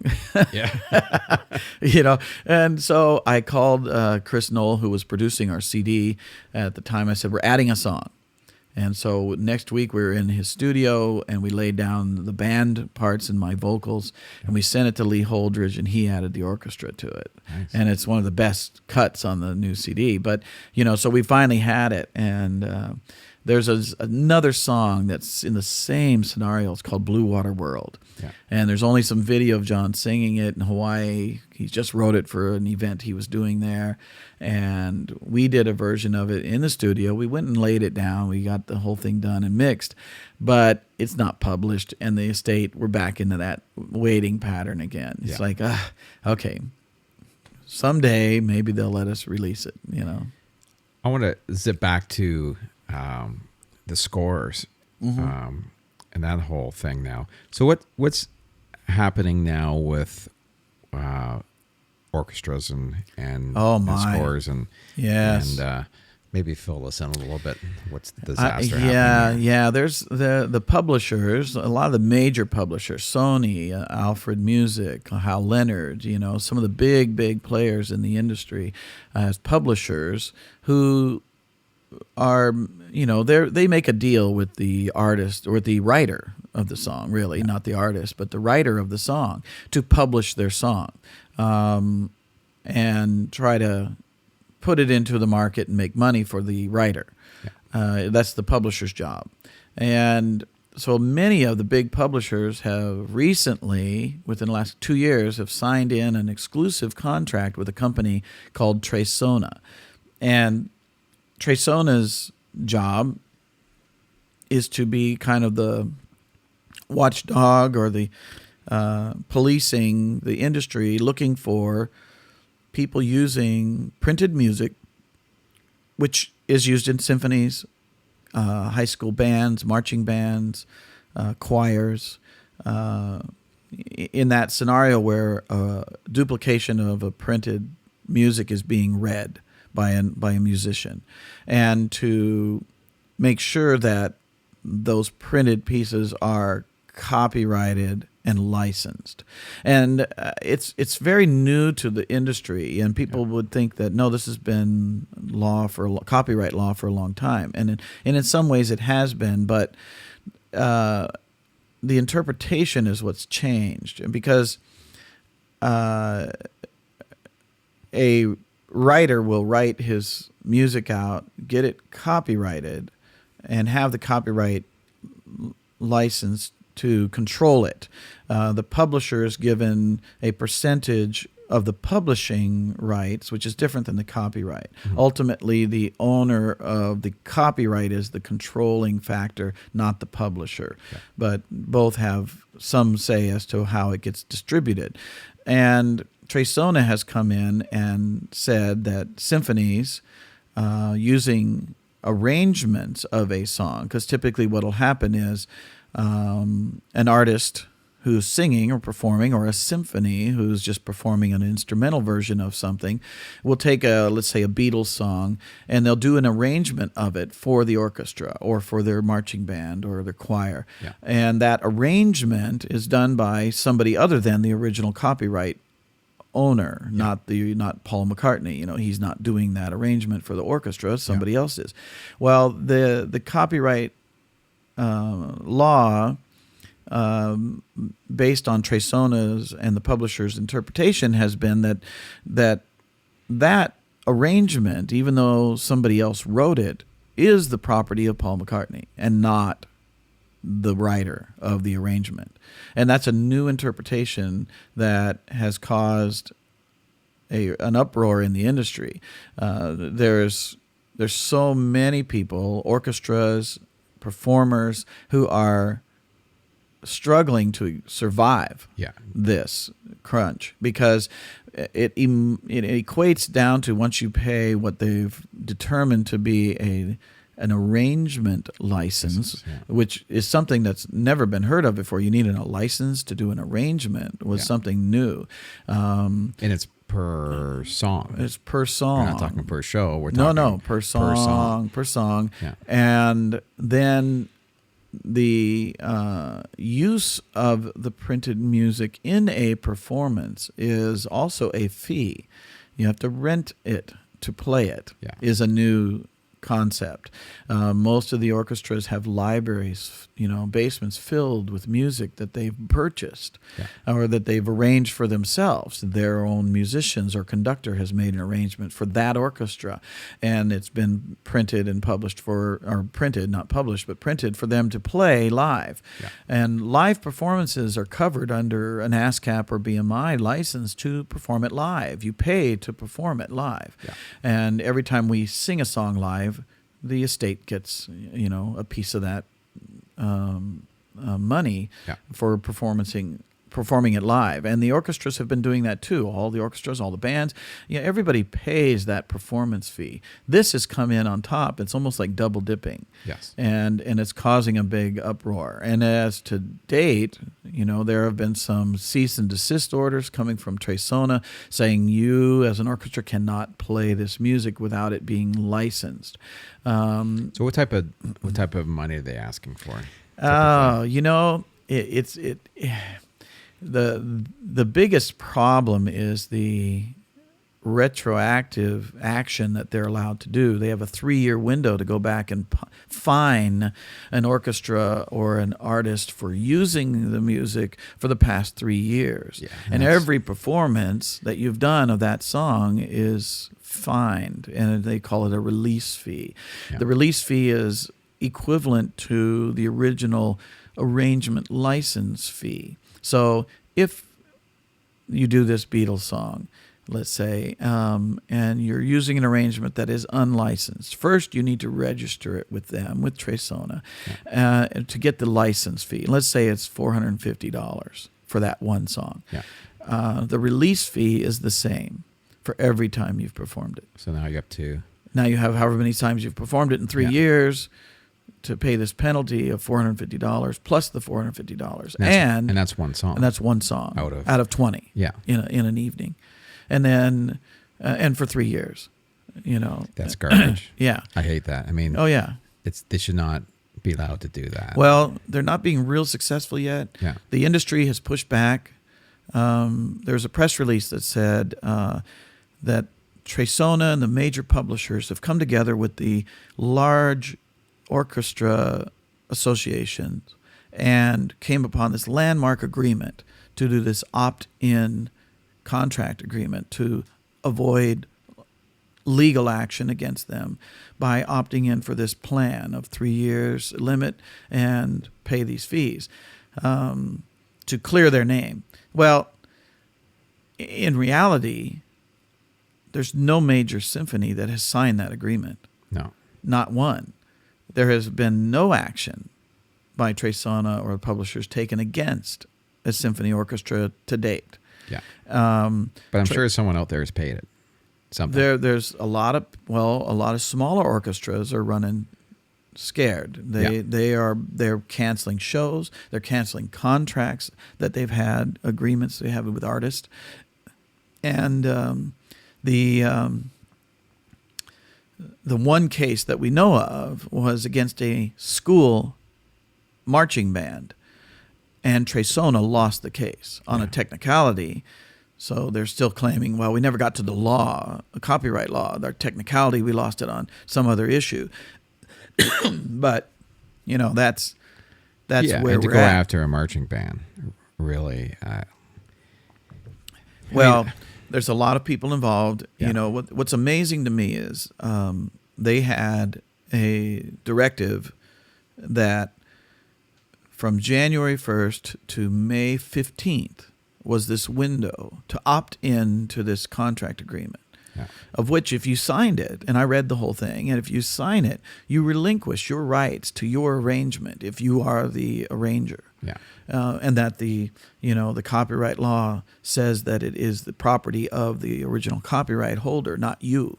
Yeah. And you would have to give that up. And from that point forward, you would have to rent back your own arrangement to perform it live. Yeah, and it's weird. Without compensation. Yeah, it can go to, that could spread to anything.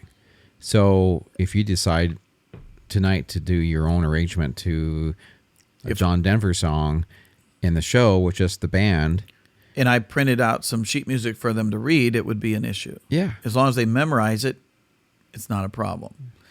But you're in a, I think it's going to collapse. I don't think they can continue it. There's too much going on in contract, in agreements, and when there's money being transferred, there's all kind of precedent set that historically this has not been the way it has been. So they're battling that.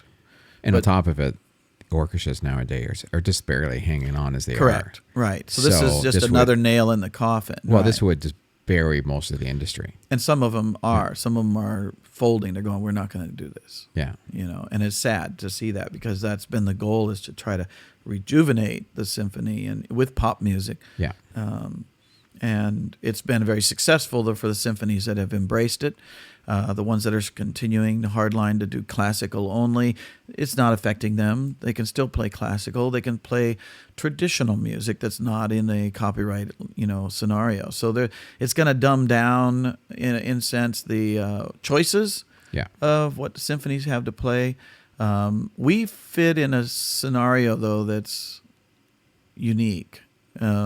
Copyright lawyer said, I think you've found the only loophole in this whole thing, and is that Lee's arrangements that we play, that we revived, are the original arrangements. These aren't derivative works. These aren't somebody going, I'm going to make an arrangement of a John Denver song. These are the John Denver arrangements of the John Denver song. And therefore, they are the copyrighted work already. Yeah. And so that's kind of put them in a stall pattern as to how to figure that out. They would still like, the publishers would still like orchestras to rent our music and pay a rental fee versus us just providing them for our own performance. So you're coming up with the charts. And, and here's, and then which ends up being another fee. Yeah. Right. Just another way to either take it out of, our margins or the symphonies. Yeah. Yeah, you start adding all those things and the cost of running an orchestra and the cost of promoting a show. And it's not easy to pay 60, 70 people to perform. Yeah, it's ridiculous. Well, hopefully that gets sorted out. And I think it will.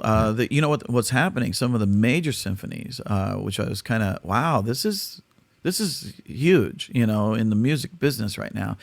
I was two things. I was so surprised to see that very few people knew about it. The law office I have a relationship with never heard of it. This is totally news to them. Lee Holdridge, who is actually a copyright holder on some of John's music that he wrote for John. He is the copyright holder on that piece. He doesn't have the publication rights. John did the publishing, but Lee wrote the song. It's his copyright.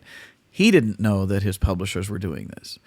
The John Denver estate, who is the copyright holder for the majority of John's songs, didn't know that this was being done on their behalf. And so it's just something that got put into place. It got put into place. No one was told.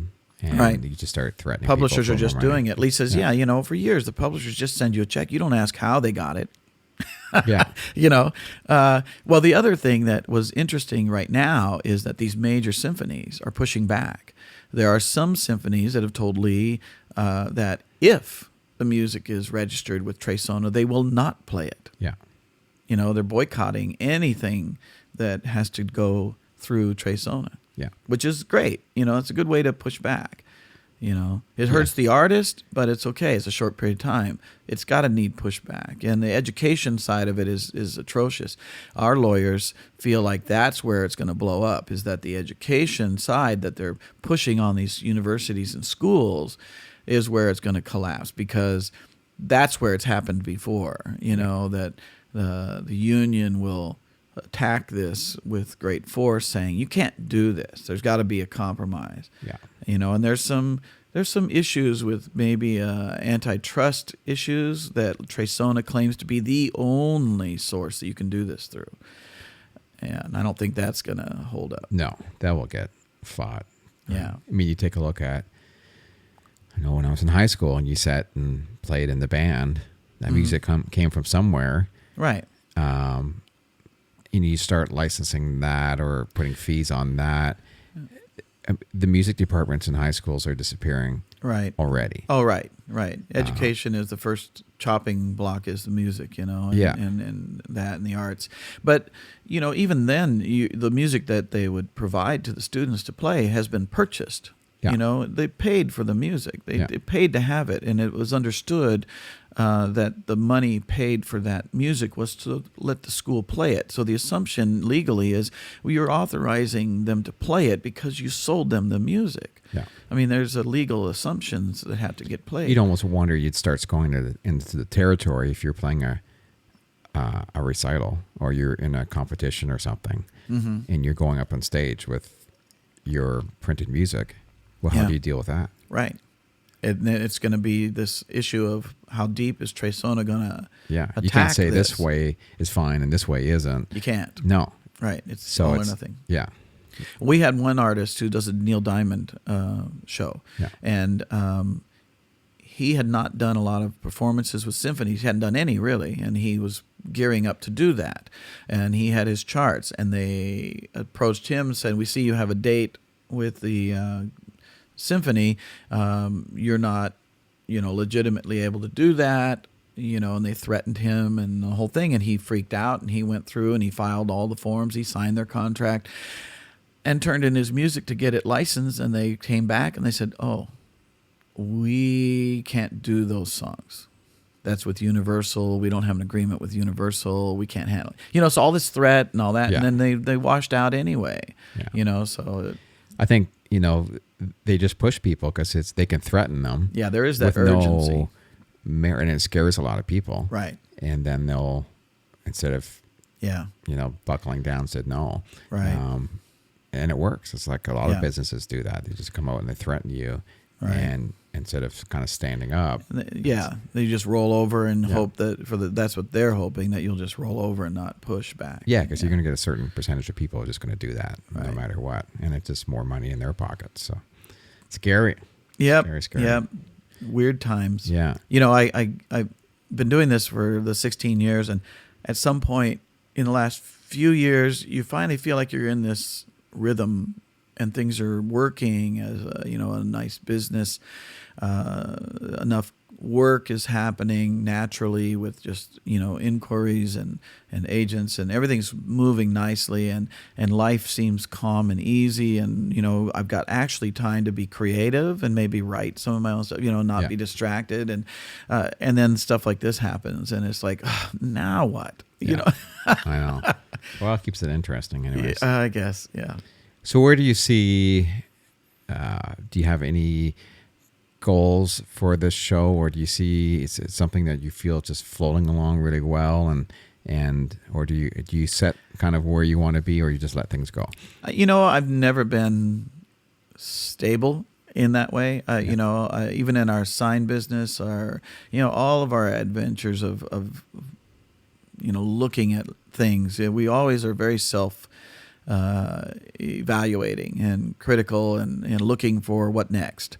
I think it's part of maybe an artist's makeup to be driven, and I never am satisfied with where we're at, so to speak. There's so much music, even in John's library, that we've not been able to perform. It's not what was on the radio, so you want to learn those, you want to add them to the show, you want to tweak things. I do a big media production with the show, and so I'm always looking for better media to tie in with the show.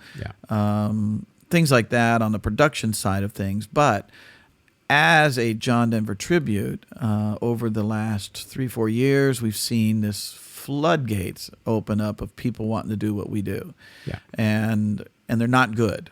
No. And they're very poor representations of John. They're what we talked about at the beginning, where they're this cheesy impersonator. They wear the hat, the vest. They do the far out, and they say all the John lines like he said in his live shows, and they don't sing well.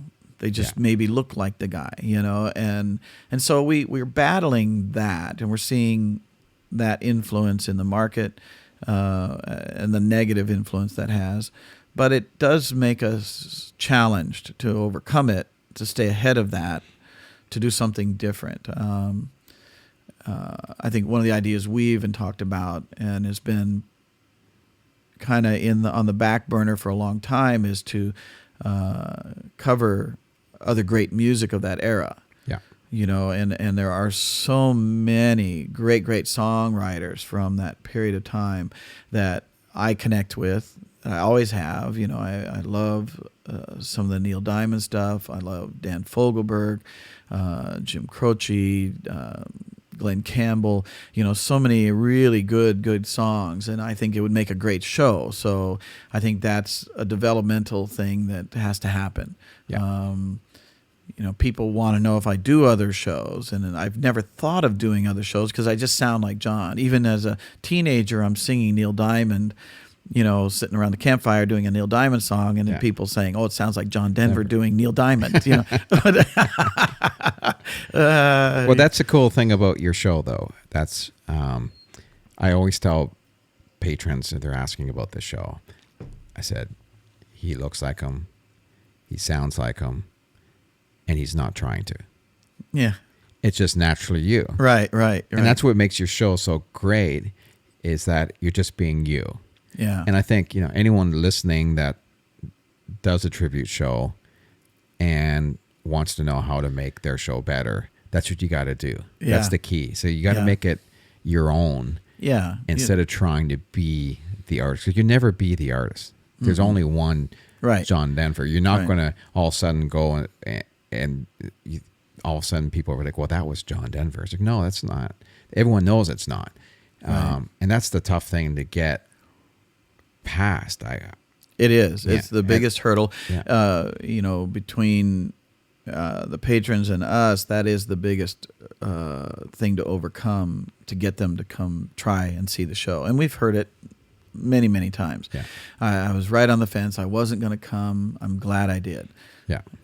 But Then you've gained that patron's trust now. So Yeah. when you come back, they're going Right. to tell everybody else, oh, you got to see this guy. Right. This is the right. one to see. Right. And I think from speaking to those people that would like to do or would like to do what we do, that is a difference. And we learned this on the ships, working with so many entertainers, great entertainers. We were so fortunate to have that exposure to people who were entertainers. That's the difference. Yeah. You be an entertainer, not an impersonator, not somebody else. You're there to deliver something, in as pure and honest way as you can. And I think my being a fan of the music, feeling this music in a personal way, Yeah. is, a difference. I never thought to try to sing like somebody else. Yeah. That's something Rich Little would do, or, one of those Well, impersonators. I look at it's kind of two different things when I see some tribute shows out there. So we'll take your show, for instance. So there's going to be, if I'm booking a show, say for our theater, or if I'm taking something on the road, and it's a tribute type show, for me, I do my homework to make sure the one I'm booking is the best one, or does it the best, right? Right. And the problem is that there are a lot of buyers who don't do that homework. Oh, yeah. So, let's do a John Denver tribute. Oh, here's this guy. Let's book him. And they don't spend that time to really research, is this the best one for us Right. in our venue? Right. Because it doesn't do anyone any good. It's not great for the venue. Someone comes and sees a show that's not very good. Yeah. It's not great for the artist that's doing that show. It's not great for the venue that's putting on that show. It's not Right. great for the people paying the money to come see the show. No one really wins Right. in that circumstance. Right. So, but it's a circle. It's the artist got to make sure they're doing justice. Right. The venue's got to make sure they're doing justice to actually buying the right show. Right. Responsible to yeah. their patrons. Yeah. So, I mean, it's a problem. I think part of the thing is that some of these shows are really super reasonable too. That's the problem. Yeah. I mean, these guys are truly, and maybe it's even being generous to say that they're in the amateur category, because I mean, maybe some of them aren't even qualified to, be categorized as an entertainer at all, but they're there trying to do it, and they've got a fortunate situation where somebody actually hired them, and then they go do this bad show. And there's a spot for those people to perform. It's just not on a big theater. It's not in a 1,200 seat theater. Correct. And maybe they can work their way there. Right.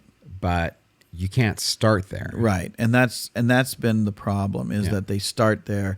And we have personally experienced this market contamination many times. I mean, what you're saying isn't just speculation. It's a reality that people should understand, that what you're saying is not just pontificating on an idea. It's a reality. And because we've had so many markets that say, oh, we did a John Denver show, we'll never do that again. Yeah. And in a large form of that phenomenon is Colorado. Since we've been doing this, I played Red Rocks in 2012. Yeah. And have not been able to return because the market is ruined there by so many tribute artists coming thinking that to do what we do, you have to be in Colorado, that you have to live there, Yeah. to be John Denver and to do their shows. And they've saturated the market with bad shows, and ticket sales are impossible. And so, PBS and all these the symphonies, they won't take the gamble anymore. Yeah. And But it still goes back on bad. for what I was saying earlier, for that venue that said we had a John Denver show in here, we'll never do that again. Right. Okay, well, whose fault is that? Correct. It's the theirs. venue's fault. That's right. They bought the cheap show Yeah.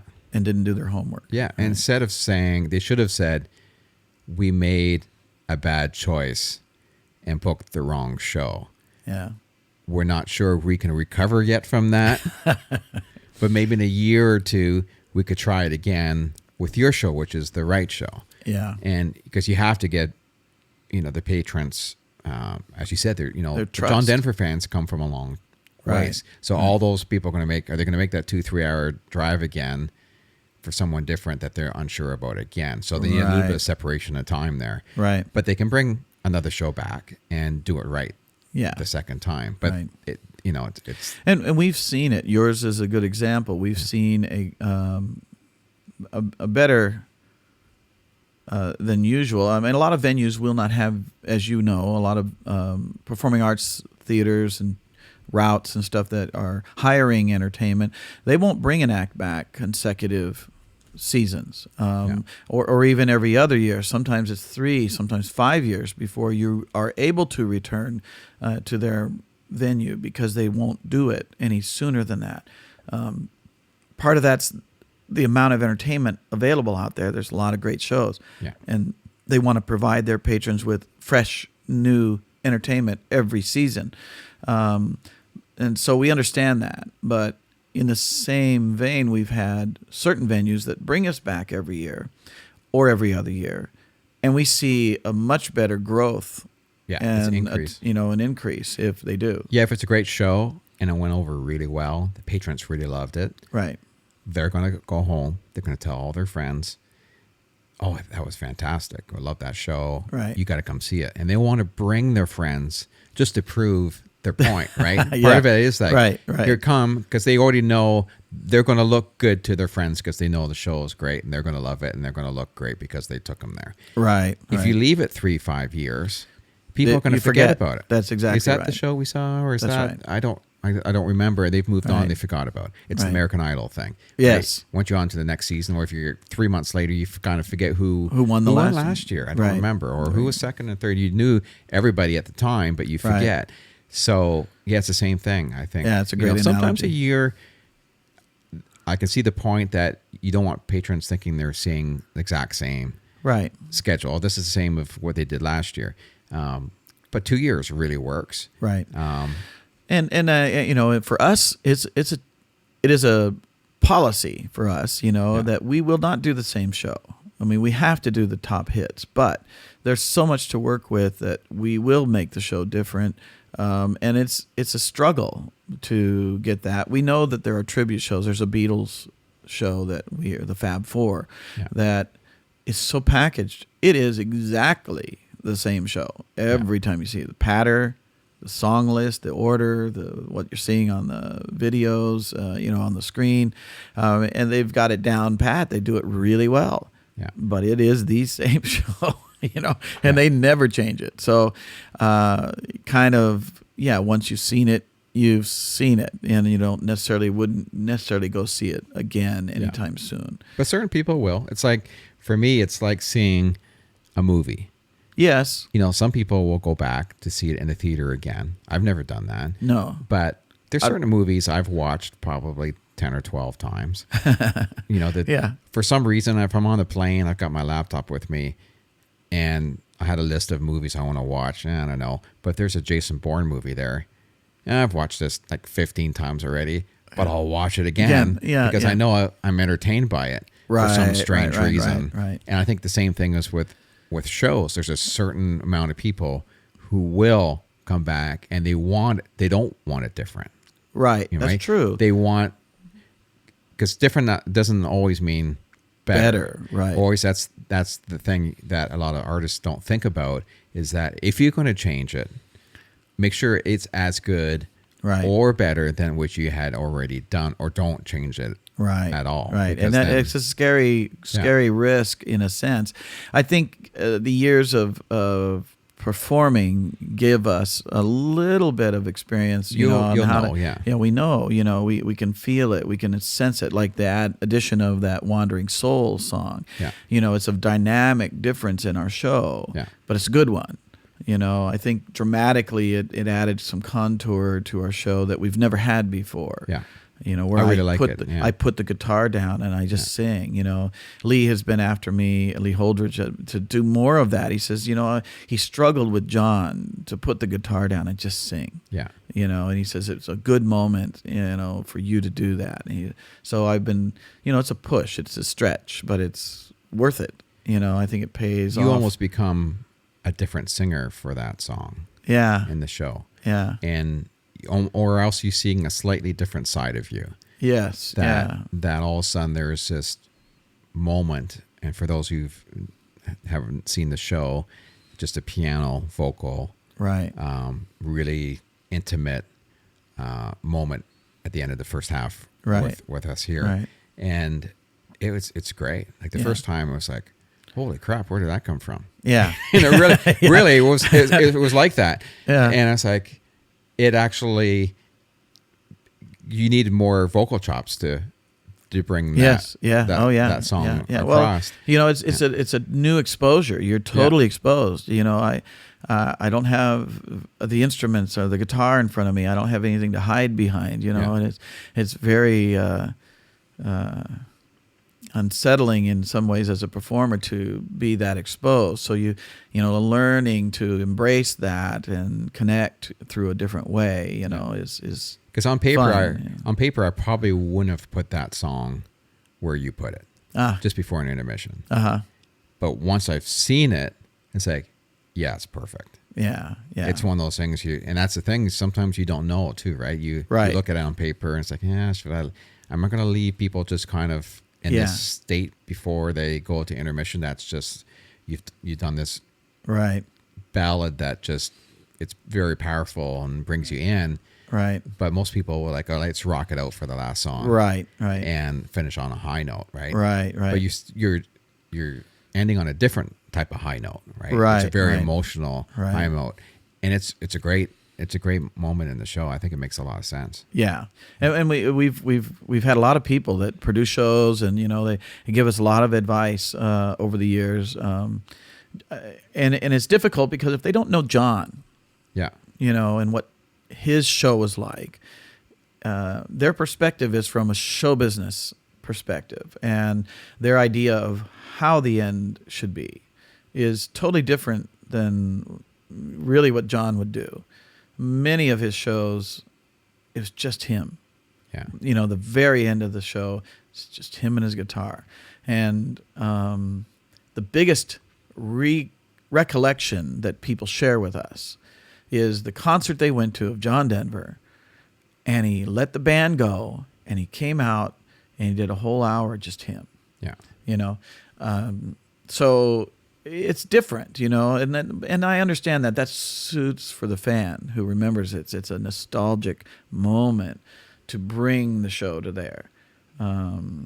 It's true for any concert, though. You think back of all the concerts you've seen, right? You think of were those moments in the show that really made you remember. So right. Seeing Queen, 20 years ago, what was that one moment that you remember from? And it's usually one of those type of moments, right? Where it was something that became really intimate, right? Or something that was, you'd go out in the audience, or there's something that just brought the people to you, or you brought yourself to the people. Yeah. And you don't always remember, when they, sang whatever hit it was, that was my favorite moment in the show. Right. It would have been something you liked, but usually those big hits aren't always, it's the moment that makes you remember. Or if something happened, or if something went wrong and you made something out of it, right? Right. End up those being are positive. Those are the ones. We've had shows here where we lost power. And it was during one of our Walters family shows, I remember once. And so we just grabbed our instruments and sat down in front of the stage and sang a bunch of shows. Yeah. And that was maybe 12 years ago. Wow. I still have people come. Because and every time they come, they say, remember that time when the power went out and you guys just sang, we love that. And you think, well, you can't really do a show like that. No, you can't build that in. No. Throw the switch. Yeah. But that's the thing they remember, because the part of it is, I think they feel that they've got something that nobody else got. Yeah. Or it's just they could connect to it way better. Right. But yeah, it's interesting. And that, I think with that song at the end of your first set, it has that same moment, same type of thing, because it takes right. you away from everything else you've been doing to something a little different, and it's you can grab people's emotions that way. Yeah, no, Works and we're really loving it, and it's a great song. That's the other thing. It's really a good, and that's something we struggle with. There's so many great songs to share, and not enough time, to do it, and so. We play a regular gig in California. It's the owner of the old Ice House, where the big folk scene always was, and small listening room, 50 people, and it's a good place for us to try out stuff, and get some feedback from us, intimate audience as to how it played, and the owner gets a little antsy. He's sitting back there at the control booth, wondering when we're going to get back to one of those familiar songs. And so we have to be careful, because he keeps drawing us back. He says, you got to get some of those hits in there. It's like, well, yes and no, but it's, the reaction is always great. And he always understands that when he sees it. Yeah. Because you just gave them a song they'd never heard before that's great. So you want to do that. You want to expose them to some great music, especially in a club like that. Most of the people that play a club like that are singer-songwriters. They're playing their own stuff you've never heard before. No one's ever heard it. Yeah. It's like all the comedians in LA who, almost every night go to a small club and work the new material. They have to, right. And that's right. It makes right. There's not enough of those places for musicians to play. No. I wish there was. Especially in the West Side. Yeah. I think there's more out this direction. In the East, there's a lot more rooms to play out this way. We look at our map, where we've been, and it's this heavy cluster of stars all over the East and the Central Time Zone. Yeah. Yeah. So cruise ship wise, you're not on as much as you used to be, but Correct. That's probably it's a good thing. My relationship with Holland America has been great. It's been exclusive. I do no other cruise lines. They appreciate that. Yeah. But as we're booking for our land tours, we do that a year in advance. Most venues on land require it. You can't book something a month away. Very infrequent does that happen. Yeah, we're like a year and a half, almost 2 years sometimes. Right. And cruise ships are totally the opposite.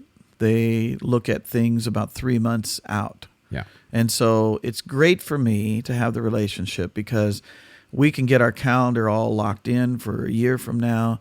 And as we approach that 3 month window, if I have a gap in our land group, I can offer it to Holland America, and they send back a contract. It fills it in like mortar. It's just perfect.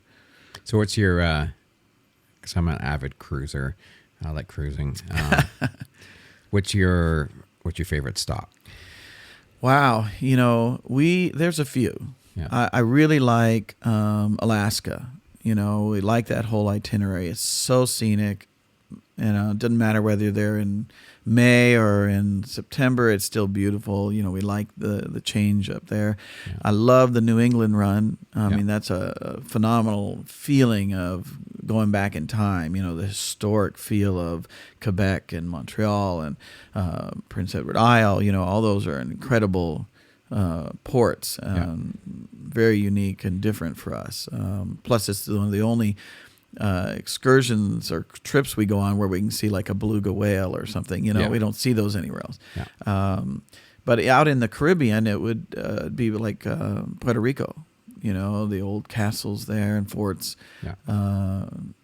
And so it's kind of those in general. I did get a chance to go out to Mombasa in Africa and work our way up to Egypt via Kuwait. I guess we went. I wasn't real thrilled about Kuwait, but you know, when we got to Egypt, I was with Danny Cat.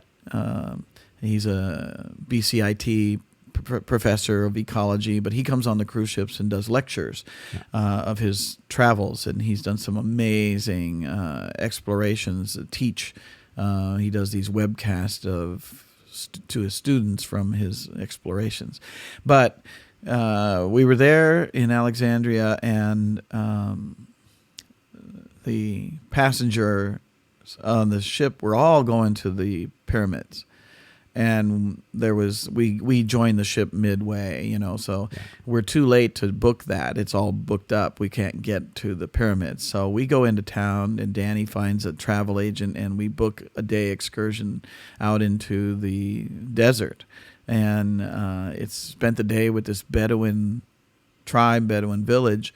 And it was an incredible 9-hour day of adventure, and so that's very memorable. It was actually and then I got back to the ship and was so excited about the whole thing. I ended up writing a song about it, Sands of the Bedouin, and Danny helped me finish it. So it was something that we did, collaborated on it. And then, so it's some of those real visceral days, that you get traveling like that you experience something you'll never have imagined you doing in your life. So what's your worst sea experience? Oh my gosh. It's got to be. There's always one bad sea day. Yes, crossing to Russia from Seattle. It's a 6 day trip. 6 day trip, and at least 4 of those days the seas were up to like 30 feet. Oh, God. It was, like watching an episode of The Deadliest Catch. Yeah. You're just out there and you're just bobbing around. Thankfully, one of those calmer days was our show day. Oh, nice. But still. Was anyone there? Yeah, right. Exactly. It's like, who in the world would come out when it's moving like this? Yeah. Even the calmer days were not calm. They were just calmer. Yeah. They might have been 15-foot waves or something. Oh my gosh. And there's nothing you can do except lay down, on those days. And but you got that old salty sailor going, "What's the problem? This is nothing." Yeah. Well, I'm sure you're he's the one that they make the show go on for because he's a passenger. He goes, "Well, I don't see the problem." Yeah. Yeah. Some people just don't get affected by it, or it doesn't bother them. Right. Oh yeah. But yeah, it bothers me. I don't like those long crossings. Yep. We get avoid those. We get to Russia on a Sunday. After all of that, everybody's so anxious to see land. Yeah. And Russia on a Sunday was the worst possible stop. It was really there only as a fuel stop. Oh, yeah. There's nothing open on Sunday. It was rainy. Yeah. So it wasn't a great experience hitting land. But then we went south to Japan. Yeah. We got off in Yokohama and we flew home. But prior to leaving the ship, Lorna Luft was coming on. And she was, we share the rooms, so she was moving into my room and I was leaving, and she and her husband were there, and she says, "Well, how was the crossing?" I said, "Oh, you don't want to know. It was bad, like 30-foot waves. It was horrible." She goes, see, that's why I'll never do that again. So she apparently had that experience herself and would promise she would never do it. That's why she was joining the ship in Yokohama, to avoid that whole mess. The washing machine. Yeah, because it can happen. Yeah. So did you really enjoy your long stints on the cruise ships? We did. When we were in an area like New England or Alaska, it's great because you're stopping every day. We're stopping almost every day on those itineraries. And since we're doing north south, week after week, when we were doing that before they stopped that policy, we could pick and choose. I think the cruising is a great snapshot of ports and places to see for the passengers. and you really can't dig into an area and find more about it. You get a glimpse while you're in port for that short time, then you leave. Get the highlights. Doing what we do, we got to see it over and over and over again each week. We got to see the port and try, exploring different things. So it was really quite enriching, I guess. Yeah. That's fabulous. Well, I know we're at a couple hours or so. Okay. We'll it's great. Start wrapping it up. It's been fabulous having you on the podcast. Thank you. And learned a lot about your life and where you got, and you have a fantastic show. And anybody out there who hasn't seen Jim, make sure if he's in your neighborhood, you visit Jim Curry and say hello and say you've heard him on the podcast, or just come and say hello, because you're one of the friendliest entertainers that we've had here. You love to chat, and people love to come up and chat with you. And I think that's always a good, especially with our venue here. I know a lot of people, especially with the bus groups and that, they're ready to go on the bus and get going. Right. But the last few days, the buses have all been waiting, because there's always a bunch of people still chatting with you and wanting to, which is great. I like that. I think that's always that's a good sign that people want to engage with you, right? Yeah. And that's really important. Doing what we do, it's great to meet people. You just, you never know. I meet some amazing people. Yeah. There's this iconic photograph of Vietnam, and there's this helicopter coming down and picking people up off a roof. And almost everybody has seen this on the newsreel. We met the woman who was doing that. No way. It was a woman helicopter pilot. Yeah, it was amazing to meet these people. It's like, wow, that was you. Okay. Yeah. So you never know. Amazing. And so, we enjoy it. We love meeting the people that come to the show. They're always interesting, I think. Yeah. No, it's a fascinating part of entertaining. Well, everyone, thanks for listening. It's Darren Walters Podcast, In Session with Darren Walters. You can find me on DarrenWaltersPodcast.com, on Instagram, and on Facebook. And what about where can everyone find you, Jim? At JimCurryMusic.com. Great. And you're on Facebook or anything as well? Yes, there's a Facebook. It's let's see. It's a really long one. I think if you search Google, search Jim Curry, you find it, right? Yeah. Good. Well, excellent. Thanks again, and we'll see you next time. Thanks. Thank you.